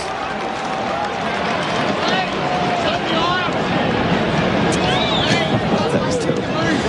And that's not the back's fault on that one. When the ball turns over like that, it's really hard to defend, and coming in for the 9th mark inside 50 in a quarter and a bit. It's been a good body. He doesn't get terribly many looks. This is one that he'll screw on the near side on the left forward pocket. So the Crows, that's their first behind off the boot. They had 2 rush behinds before that. They lead by 36. Dale with a long kick to Fraser, and he dropped the pudding. He was off and running on the wing. He had to go back and get it. He had an enormous amount of time. Gave it to Bontempelli, so not such a bad result. Gave it to Sanders, but he's now hemmed in on the wing with no way of playing on quickly. They were out there. That was the perfect kick-in drill from full back. Now all the way back to Rory Lobb, and they're going to set it up again. The Dogs, they're their own worst enemy. Oh, this is what Adelaide did well in the first quarter. Just stifled the ball movement. So inside, dangerously to Selwood. Missed him completely. Peatling couldn't handle it. Luke Kennedy got a hand in it for the Dogs. The ball alive for a couple of options. Hines went and got it, gave the handball over. Caulfield got it from Luke Kennedy, gives it back to Buku Karmas. He chips it wide to Dale. So all this happening, they're still on the wing. Chips it to Selwood, who wasn't ready for it. Hines went and mopped up the mess. Back to Karmas, back to Dale, back in turn to O'Donnell, back to Dale. All this is on the wing, by the way. He gives to Hines, caught by Dawson, and he takes him out of play on the wing. That was the most possessions I've ever seen for no metres gain. I think they've got to do it, though, Dwayne. If they go slow, they're too good at defending the slow play. They're going to have to bring some chaos in this game, so I can sort of understand what they're doing. Crows by 36, boundary throw in. McAndrew tried the soft drop. Berry had a fumble. Bodies pile in from various directions. Hines tackled to ground. You can physically see it if you hear just the stranglehold they have on any type of slow play. Very accountable side. They've got to bring some chaos into this game, the Bulldogs. AFL Nation for the 4-20 sausage roll. Berry again fumbled the tap. McAndrew winkled a kick forward as a result. Ball springs out the back. Met well by O'Donnell. Not a great hand pass, though. Matt Kennedy fought the fight to work his kick up the wing. Knocked away from Treloar. We haven't seen much of him. Hand passes in close confines. Kick comes from Sanders off balance. And turned it over to Laird, who kicks on the 45 to Peatling. If you've just joined us, 11 goals, 3, the Adelaide Crows, to the Dogs, 5-3. And we're 14 minutes into the second term for Host Plus. That's a plus. Oh, almost a nudge out by Pedler. The umpire said it was. Was in the side a bit, but didn't mind seeing a replay of it. They are clamping down on the push in the backs. Then it might be position A playing in front again, which would be good for the game. So O'Donnell to half forward. Lewis can't get there to attempt a mark. Ball skims knuckles to Bontempelli, and he just can't keep it alive and running 65 out, and we will get a ball in. AFL Nation for the 4-20 sausage roll. And the clock for Elders open a rural products prepayment account to win. 15 minutes gone in this second term. For Host Plus, that's a plus. Dogs at right half forward. Croft got it out of the ruck. Kicks it up to full forward. 2 on 2. No mark taken. Laird underneath. Nankervis arched the back. Had to get rid of it. Nick Murray out of the defensive goal square. Had the pass. Steered it well to Worrell. Curtin, I beg your pardon, who's got the strapping on the right knee. He works it up to Worrell. Yeah, they've got the strapping on knees of Michael Annie and Curtin. There's a bit of strapping on knees going on. Worrell brings it long down the line. Fogarty from behind. Made the spoil instead. Armis's hand pass wasn't much chop. Fogarty wins it right back. Soligo found the way forward. He puts it out in front. Rochelli's about to run onto it. Hacked it off the turf rather than picking it up all the way to the pocket where it slips away over the boundary for a throw-in. The highest 3 rated players on the ground: Dawson, Berry, Rochelli, and the worst rated players on the ground is Norton, Lewis and Croft. Norton is in the negatives with impact. So Croft's been sent into the ruck to try and have an impact. He's against Thilthorpe. They've got to keep Lob down back, I think, Dwayne. They need the tall. Croft edged out easily by Thilthorpe. He snaps toward goal and he's been given the free for a push. So a push into back anywhere is still a push into back, and Croft gets the benefit, I think, of one hand on his 6 is the way that I saw it. So he gets the free in the back pocket for the Dogs. Bramble off hands. It was a tough ball and he won it. It's wide. Artie Jones gets up, and I reckon he's marked it on the second grab on the wing, Artie. Eyes darting the inboard. Plays it for Butterick. Switch to Lob. Completion to the near side will be Dale as the short. Caulfield makes ground up the line. He'll get it on the wing. Oh, it fell out of his grasp, so he's in a grapple now with Pedler. Pedler makes the tackle and it's a ball up. And the Dogs' skill error is costly. Can't get going in offence, can they? Slow play looks too slow. Fast play, he's not getting anywhere. Thilthorpe tapped it to his own advantage, released it out in front of Soligo, wobbled it off the boot, awkward ball. Butterick trapped it well, worked it around to Caulfield and Sanders, who tosses it up the line. Laird made the spoil from behind in the contest and Berry's underneath. Crows from the wing. Soligo couldn't quite trap it. Sanders went and got it, was able to release. Croft and Caulfield and Butterick backwards to O'Donnell. Labour intensive from the Dogs. Kicks to a one-on-one. Borlase made the spoil on Lewis, and they stack up from there. A ball up. 70 out from the Dogs' goal. Lewis with no role tonight. Makes you wonder what influence he can actually have. Well, not down towards the boundary line. It should go out. Those matchups that Adam Simpson telling you about for Holman Plumbing, trusted quality Aussie standards. So they've dropped the Dawson tag with Kennedy, and they've kept Lob as a permanent defender. They're the 2 changes from quarter time. Ball back into play. Thilthorpe and Croft. Again, Thilthorpe with the reach. Easy knockdown, but Hines got on the end of it and Peatling wrapped him up, but he got the handball to Richards. High kick towards attacking 50 for the Dogs. Norton flies, can't mark it. Berry crumbs, and he's dragged down by West. Good tackle. Norton picked up the crumb, gave to Treloar, almost within range with his old leg. Goes to Artie Jones, short. Artie can't handle it. Worrell can't handle it. 40 out from the Dogs' goal. Crazy scramble through the traffic. Ball flung out by Luke Kennedy. Got it towards Sanders. Couldn't do something with it. Soligo does. Got the handball up. Neil Bullen to Cook. And they run the spine now. Although Pedler put it down and to go and mop it up. Gave it to Curtin. The Crows do run the corridor. They want to chain handball it. He goes long by foot to Keys. Out the back. One grab, not the second. And now he's dived on it. And Caulfield's dived on him. Sorry, mate. That's ball. Yeah. The epitome of holding the ball. That one. That would have been played in the 90s. It'll be flexible tonight for Cooper's Animal Health. Flip it with Flexalt, the flexible oral lice treatments. I just think Lob shored them up a little bit down back. Now, the Bulldogs. Caulfield with the clearing kick. Thilthorpe, though, up over the pack. Hall Kahan roved it back to full forward. Lob made the spoil. Keys wants another look in the pocket. Gets it to his boot. It's a centering ball, but there's nobody there for it. Matt Kennedy takes the mark. He wants to move it quickly to Bramble. Running through halfback. Had a bounce. Just propped for a moment inboard. Risky. Neil Bullen made the spoil. Worrell on the follow-up. Poor hand pass. And the moment passed. O'Donnell tackled the ground. The ball up. 40 out from the Crows' goal. We're about to hit time on in this second term, and Adelaide leading by 36. think you're right, Simo. The Dogs are playing like a team that are 6 goal down at the moment because they're 6 goal down at the moment. They're taking a bit more on than they might normally. Well, I think they've got to do it. Yeah. Hawker Hahn hunted down, gave it to Peatling, all the way back to... Was there a free kick? So Nick Murray doesn't get the possession here. He had to give it back out to Hawker Hahn. Adelaide's pressure's over 200 still for the game, so they're on tonight. Hawker Hahn for the Crows, sends it long. They've got a few options. Up they fly. They all flew. Probably not a bad option to have one stay down. Neil Bullen did stay down. His kick at goal was smothered, and Richards comes up with it. Ball up, about 20 out from the Crows' goal. She goes without any delay. English tapped it down. Thilthorpe stole it. Just missed his booze. He tried to get the kick away. O'Donnell prods it. Not clear of the defensive 50, though. Hawker Hahn stripped of the ball. Trelaw works hard. Luke Kennedy knocked off his kick. Bramble in the next tackle.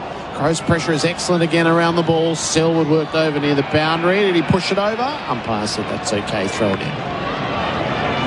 Sanders up to 13 possessions. Dale 11. And Bontempelli, haven't really seen a lot of him tonight. He's still had the 11 possessions and 7 contested.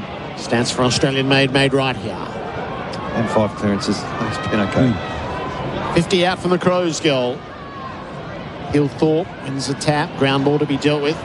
Butterick had a fumble, so he's in strife. I think, well, umpire's very generous. It's a ball up. Yeah, if you deliberately fall on it, that's ball, but he accidentally fumbled and accidentally slipped, maybe. So he got cut some slack. Matt Kennedy goes back to Selwood. Oh, he's gone. Did he get a kick away? Just dropped it on his toe. Karmas, back pocket, jumped on by 3. Ball still alive, and now it's taken out by Caulfield. Pretty lucky there. Been easily holding the ball. Forward pocket for Adelaide. Their biggest margin, 47 in this. There's an eternity left. Plenty of time, but the Dogs are good enough. But are they good enough? Thilthorpe, double-handed pat down. Caulfield, last on defence, got there, left it behind. Towed away by Matt Kennedy. It's a free kick being paid, and I think the Crows thought that Caulfield was going to pick it up. He didn't, and so he wins himself a free kick last line of defence. So the score for Host Plus, that's a plus. Adelaide 11-3-69. The Dogs 5-3-33. 22 gone on the Elders clock.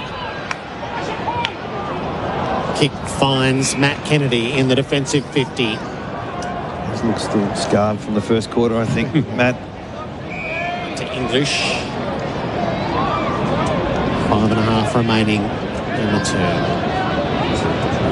They're all manned down the field, so it's a long kick to a contest. Norton trying to get to it. Nick Murray made the spoil. Hines underneath did the roving. Releases Richards. Sets it up now. Wakeman's run out the back. It's not quite going to have the carry. West disrupted the pack quite illegally. Wow. It's a free kick. Waller's going to play the big switch out across the face of goal. Cook was set up for it. Out of the outer side of Marvel. Keys working hard. Brings it back inboard. Laird. Stretch back the near side should they choose. Borlays, though, up ahead of the play. Still had a long look at the switch. It's now been closed down. So we'll have to dab instead, and Saligo left the jam to be a viable option. Laird runs around the outside. So a bit of kick mark from the Crows. They're not playing safe already, taking time off the clock, are they, Simone? No, I don't. I think the game just settles, doesn't it? There's always these periods in the game where there's more control over the chaos. Short to Dawson, short to Cook. A lot of work, though, haven't they, the Crows? They would have spent a lot of energy getting this lead. Half-time still 4 minutes away. Long kick towards half-forward. Murray got up there. Karmas with the big fist. Keys off the deck. Got a good kick away, top of the square. O'Donnell's got a problem here. He's got 3 Crows around him. Out comes Rochelle. Hamill missed the target. Matt Kennedy tried to cut it off. Ball knocked down to Luke Kennedy. Burrowed his head in but didn't get a free kick. Saligo went and got to Sheeran. Ball knocked to the back. Cook, a fend off on Butterick. Flicks it over his head. Got it to Michaelani. Fed it wide. Neil Bullen. He eludes Bramble. Kept it in. Handed it for the 1-2. Did he take it out or not? And the umpires have a little conference here. Apparently he did. John Donohue downstairs with some news. Yeah, Dwayne, right hamstring for Luke Pedler. He looks done for the day. They've got the ice on it.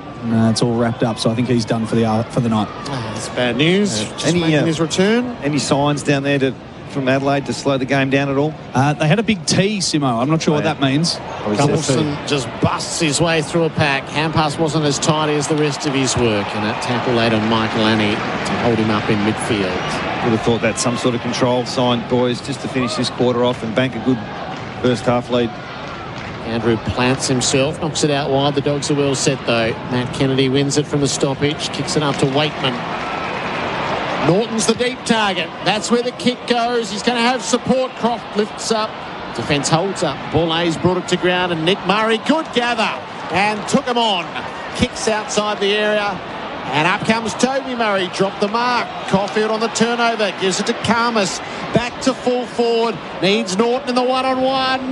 Brought it to ground. West. Hand pass. Wakeman slammed it on the boot. Went the wrong way. It sits there. Bramble had a dive at it. Luke Kennedy back to Bramble. On the turn. Got the snap in. Missed. Pretty handy work. Just didn't have the kick to finish. Down by 35, the Dogs. And it was 47. And there's still a half to play. Nankervis heads wide. Buka Karmas gets there late. Knocked it away from Toby Murray. Ball fell to Caulfield. Gave it to Dale. Spears it to West. 52 out. Too far out to score.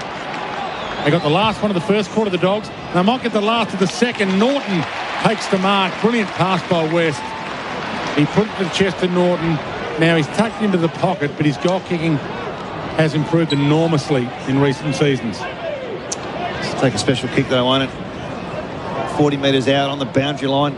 Good position for a left footer to snap it around the body, but just really needed to score. Just a flicker of hope going into half time.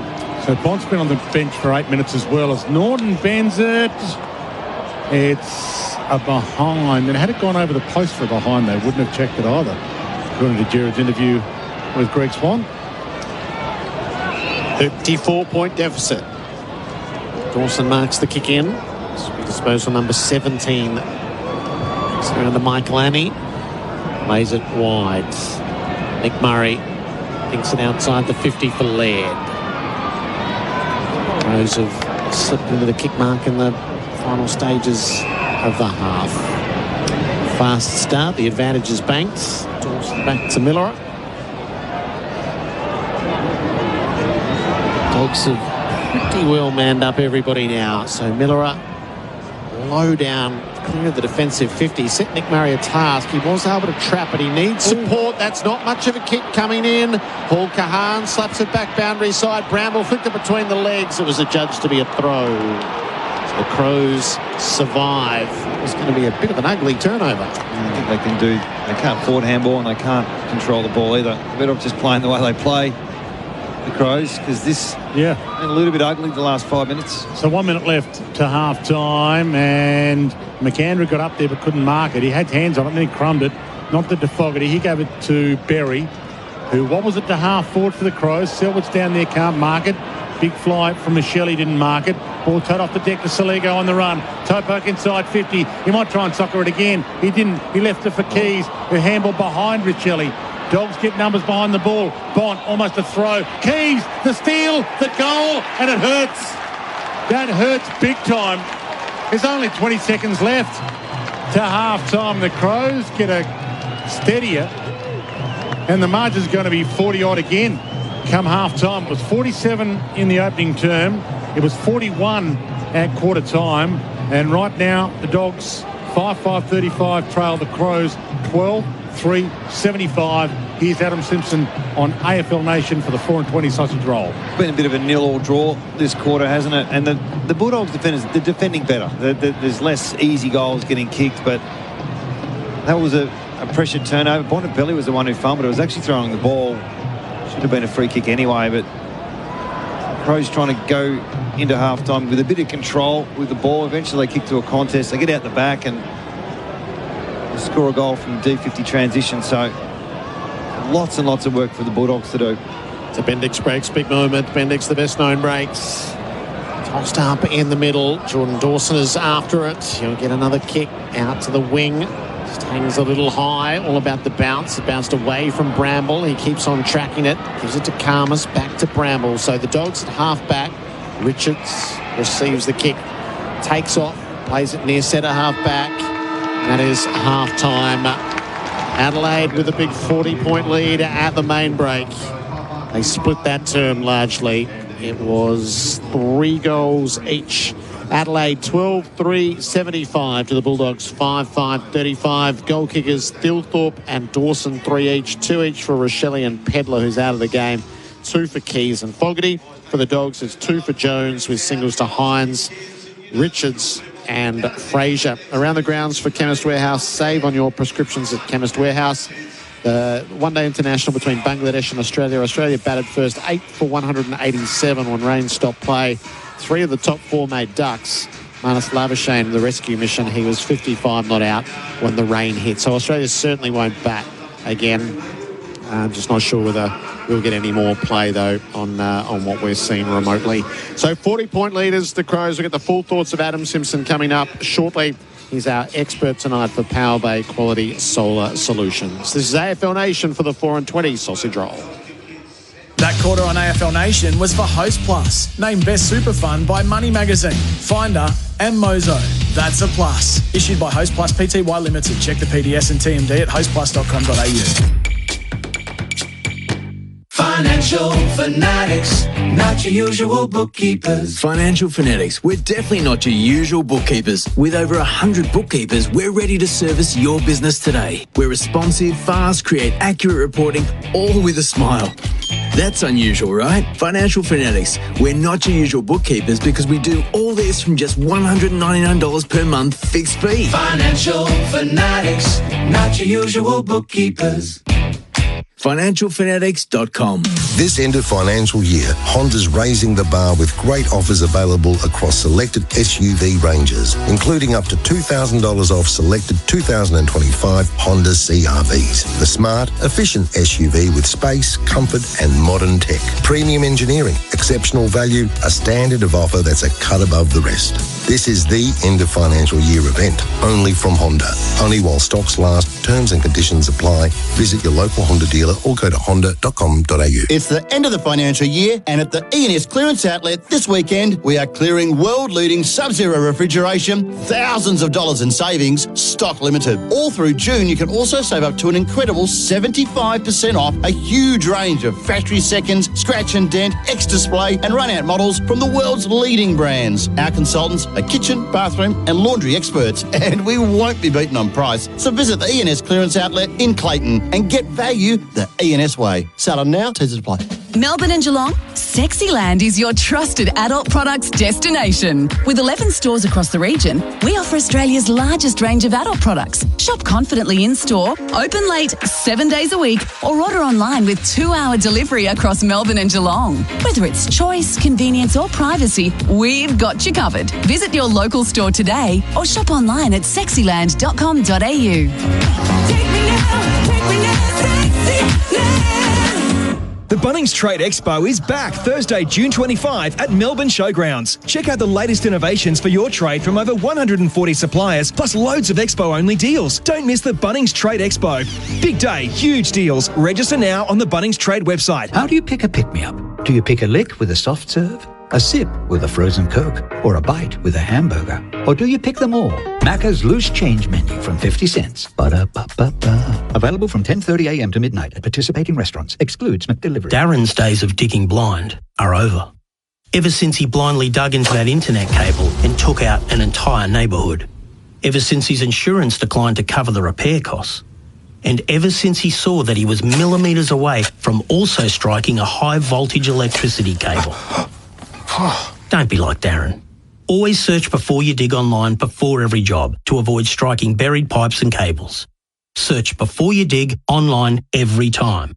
And never dig blind. This is your last chance. There's less than 10% of tickets remaining in the Royal Melbourne Hospital Home Lottery. Imagine getting the phone call that changes everything. You've just won the $4.4 million Mount Martha Grand Prize. That moment is still within reach, but tickets are almost sold out. And every ticket helps ensure the Royal Melbourne Hospital is there for Victorians when it matters most. Don't let this moment pass you by. Get your tickets now at rmhhomelottery.com.au. Permit 1006126. Feeling like you deserve a tasty treat? Stop by your nearest Metro Petroleum and cool those taste buds with a Mr. Whippy ice cream cup. Try all the fun flavours for $3.50 each or 2 for $6. Limited time only deal. And, of course, to stay hydrated as you move through your day, pick up Metro Spring Water 600ml range, 2 for $2 or 4 for $3. Offers available June 1st to 30th at all participating Metro Petroleum locations. Metro Petroleum, more than just fuel.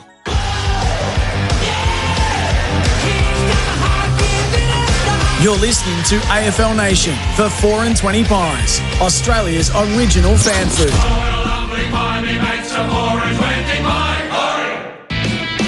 Caulfield's, but Hines leans on it. Hines got it home. Those red boots, Dwayme. Frazier knew exactly what they were doing. He could go for goal. He gives it up to Richards. You can put this in the book. Richards from 30. He ran his full 15 and drives it home. Bont, almost a throw. Keys, the steal, the goal, and it hurts. That hurts big time. Maccas, I'm loving it moments. Never miss a moment of footy with McDelivery. Yeah, I'm loving it moments for Maccas, mainly Adelaide moments. Maccas, I'm loving it. Never miss a moment of footy with McDelivery. It is an amazing scoreline at halftime here. The Adelaide Crows here at Marvel Stadium, 12-3-75 to the Dogs 5-5-35. 40-point margin at halftime after it was 41 at quarter time and blew out by as much as 47 at one stage. The Dogs did look like they were on the way back, but Adelaide steadied late in the quarter. Let's get to the Choices Flooring halftime floor show. The Halftime Floor Show for Choices Flooring. Style, comfort, quality, helping you choose with confidence. Choices Flooring helping you make the right choice. The major possession winners to halftime. Jordan Dawson, I'll let Adam Simpson tell you a bit more about his game so far, but 19 possessions, Roy Laird 18. James Peatling 16, Sam Berry 16 as well, and Jake Saligo 14. So the top 5 possession winners on the ground are all Adelaide Crows. Sanders 14, then Ben Keys 13. So that's the major possession winners to half-time. And goal scorer-wise, as Gerard said before the break, Phil Thorpe 3, Dawson 3, Rochelle 2, Luke Pedler 2, Arthur Jones 2, and one each to Richards, Ed, Ben Keys, Cooper Hines, Joel Frazier and Darcy Fogarty. They're the goal scorers to half-time. Adam Simpson is with me, and our commentary team is for AIA. Protect what matters most. AIA, do it for life. Your Australian-made smart play for Australian-made made right here in Australia. Well, I reckon there's been 3 or 4 times where Adelaide have kicked the ball off the deck, Dwayne. You mentioned it off air before about there's always a strategy. You've got to pick the ball up and dispose it. But I think there's been, and Rochelle's obviously the soccer background, just kicking the ball off the ground to advantage seems to be a real smart play for Adelaide tonight. Unmissable moment for Drinkwise. You won't miss a moment if you Drinkwise. Well, I think we can't go past Dawson and his first quarter, the third highest player rating ever from champion data that first quarter, and he's kicked the 3 goals, 8 possessions, 240 metres gain and a couple of clearances in that first quarter. So he's the one that, if he continues this pace, Stevie J's the world record holder at 52 ranking points, whatever that means. And that was the day Geelong beat Melbourne by 89 points? Yeah, at Kardinia Park, I was there that day. He had 34 possessions and kicked 7. I forget which coach got removed. One of them. And then, so he's on record pace. He's at 26 points. So shows you how good his first half was. Might have been Neildy. Our tackler of the game for Bar Crusher Boats. Tackle your next fishing adventure in a Bar Crusher. Ed Richards has laid the most tackles, 6. Yep. It's easier to make a tackle or lay a tackle or have high tackle numbers if they've got it all the time. Well, they're not winning the tackle count. That's the problem. It's 29-38 Adelaide's way. The tackle effectiveness, it's 56% to 73 Adelaide's way. So I think Artie Jones probably had the tackle of the day when he got a free kick and shot a goal in the first quarter. By the way, our travel partner is Signet. Stay powered 24/7 with Signet AFL Club Power Banks. And we'll be heading to Perth and Adelaide and Hobart this round. So great to have Signet on board with AFL Nation. And if you're watching the footy from home, you can open the SEN app and use the SEN Sync button to match your TV with your AFL Nation broadcast for Australian made to support Australians right here. And if you are thinking about the grand final, Choices Flooring are giving away the ultimate VIP grand final experience. You and a mate could experience all the hype of grand final week firsthand, then be at the big match itself, the 2026 Toyota AFL Grand Final. Just head to SEN Win to enter now. I was watching the basketball today, Simo, Yes. and they interviewed Ben Stiller. And Ben Stiller, after Game 3 of the NBL Finals, when the Knicks got beaten, said that he and his wife went home and they incinerated everything they were wearing. Their jumpers, shirts, shoes, pants, the whole lot. What are you suggesting? They took them to an incinerator and said, we are never wearing those clothes again. And they came to today's game in a whole new kit and they won. So they wear that again. Is there a chance the Dogs will never wear this jumper ever again if they get smashed in this game? It just shows you how much money Ben Stiller's got, by the way. I wish you could blame the jumper. I'm not a massive fan of the jumper, I've got to be honest, but you're right. You wear it on a special occasion and it hasn't worked well for them. I mean, 10 goals in the first quarter, or 9 goals.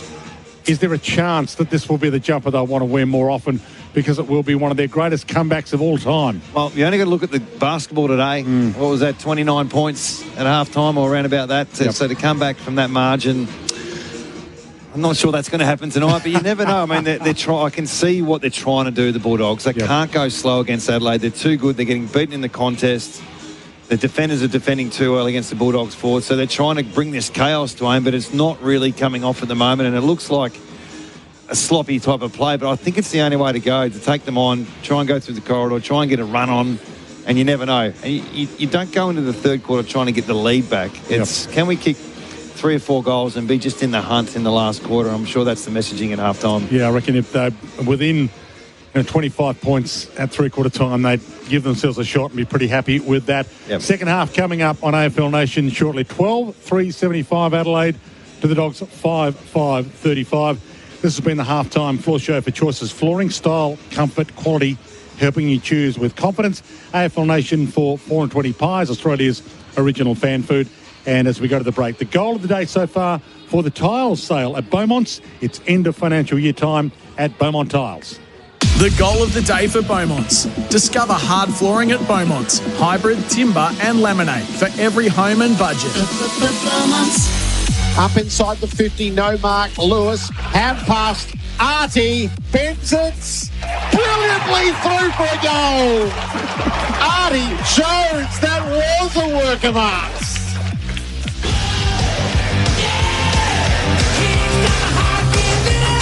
You're listening to AFL Nation for 4 and 20 pies, Australia's original fan food. Running towards goal. Whoa, that's holding the ball. That commentary with a little adult twist is brought to you by Sexyland. They get it, now so can you. Right to the final siren. Australia's biggest range of sexy costumes, lingerie, couples toys and fun gifts and games for adults. Sexyland. 11 stores in Melbourne, including Geelong and new store in Seaford. Open till midnight, 7 days a week, or shop online for 2-hour delivery.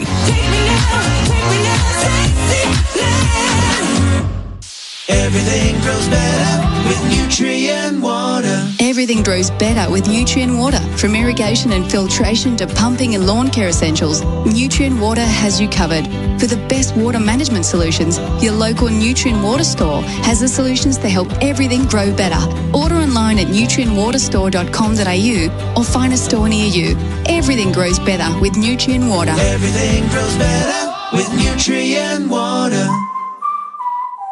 This end of financial year, Honda's raising the bar with great offers available across selected SUV ranges, including up to $2,000 off selected 2025 Honda CR-Vs. The smart, efficient SUV with space, comfort and modern tech. Premium engineering, exceptional value, a standard of offer that's a cut above the rest. This is the end of financial year event, only from Honda. Only while stocks last, terms and conditions apply. Visit your local Honda dealer or go to honda.com.au. When you're stuck in a long queue or sitting for a new hairdo, add some thrill to your wait with our $40 million jackpot every 3 minutes.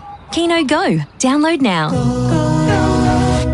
18 plus only. T's and C's apply. Gamble responsibly. Still installing last decade solar panels? Mate, that's like frying an egg in its shell. Power-based bifacial solar panels, batteries and inverters change the game. Their dual-sided design captures sunlight front and back. Plus, N-type cells generate up to 5% more energy for even lower energy bills. Be the tradie ahead of the game. Switch to power-based solar panels. Available in selected Bunnings Warehouse stores only. For full store details, view PowerBay on the Bunnings Warehouse website.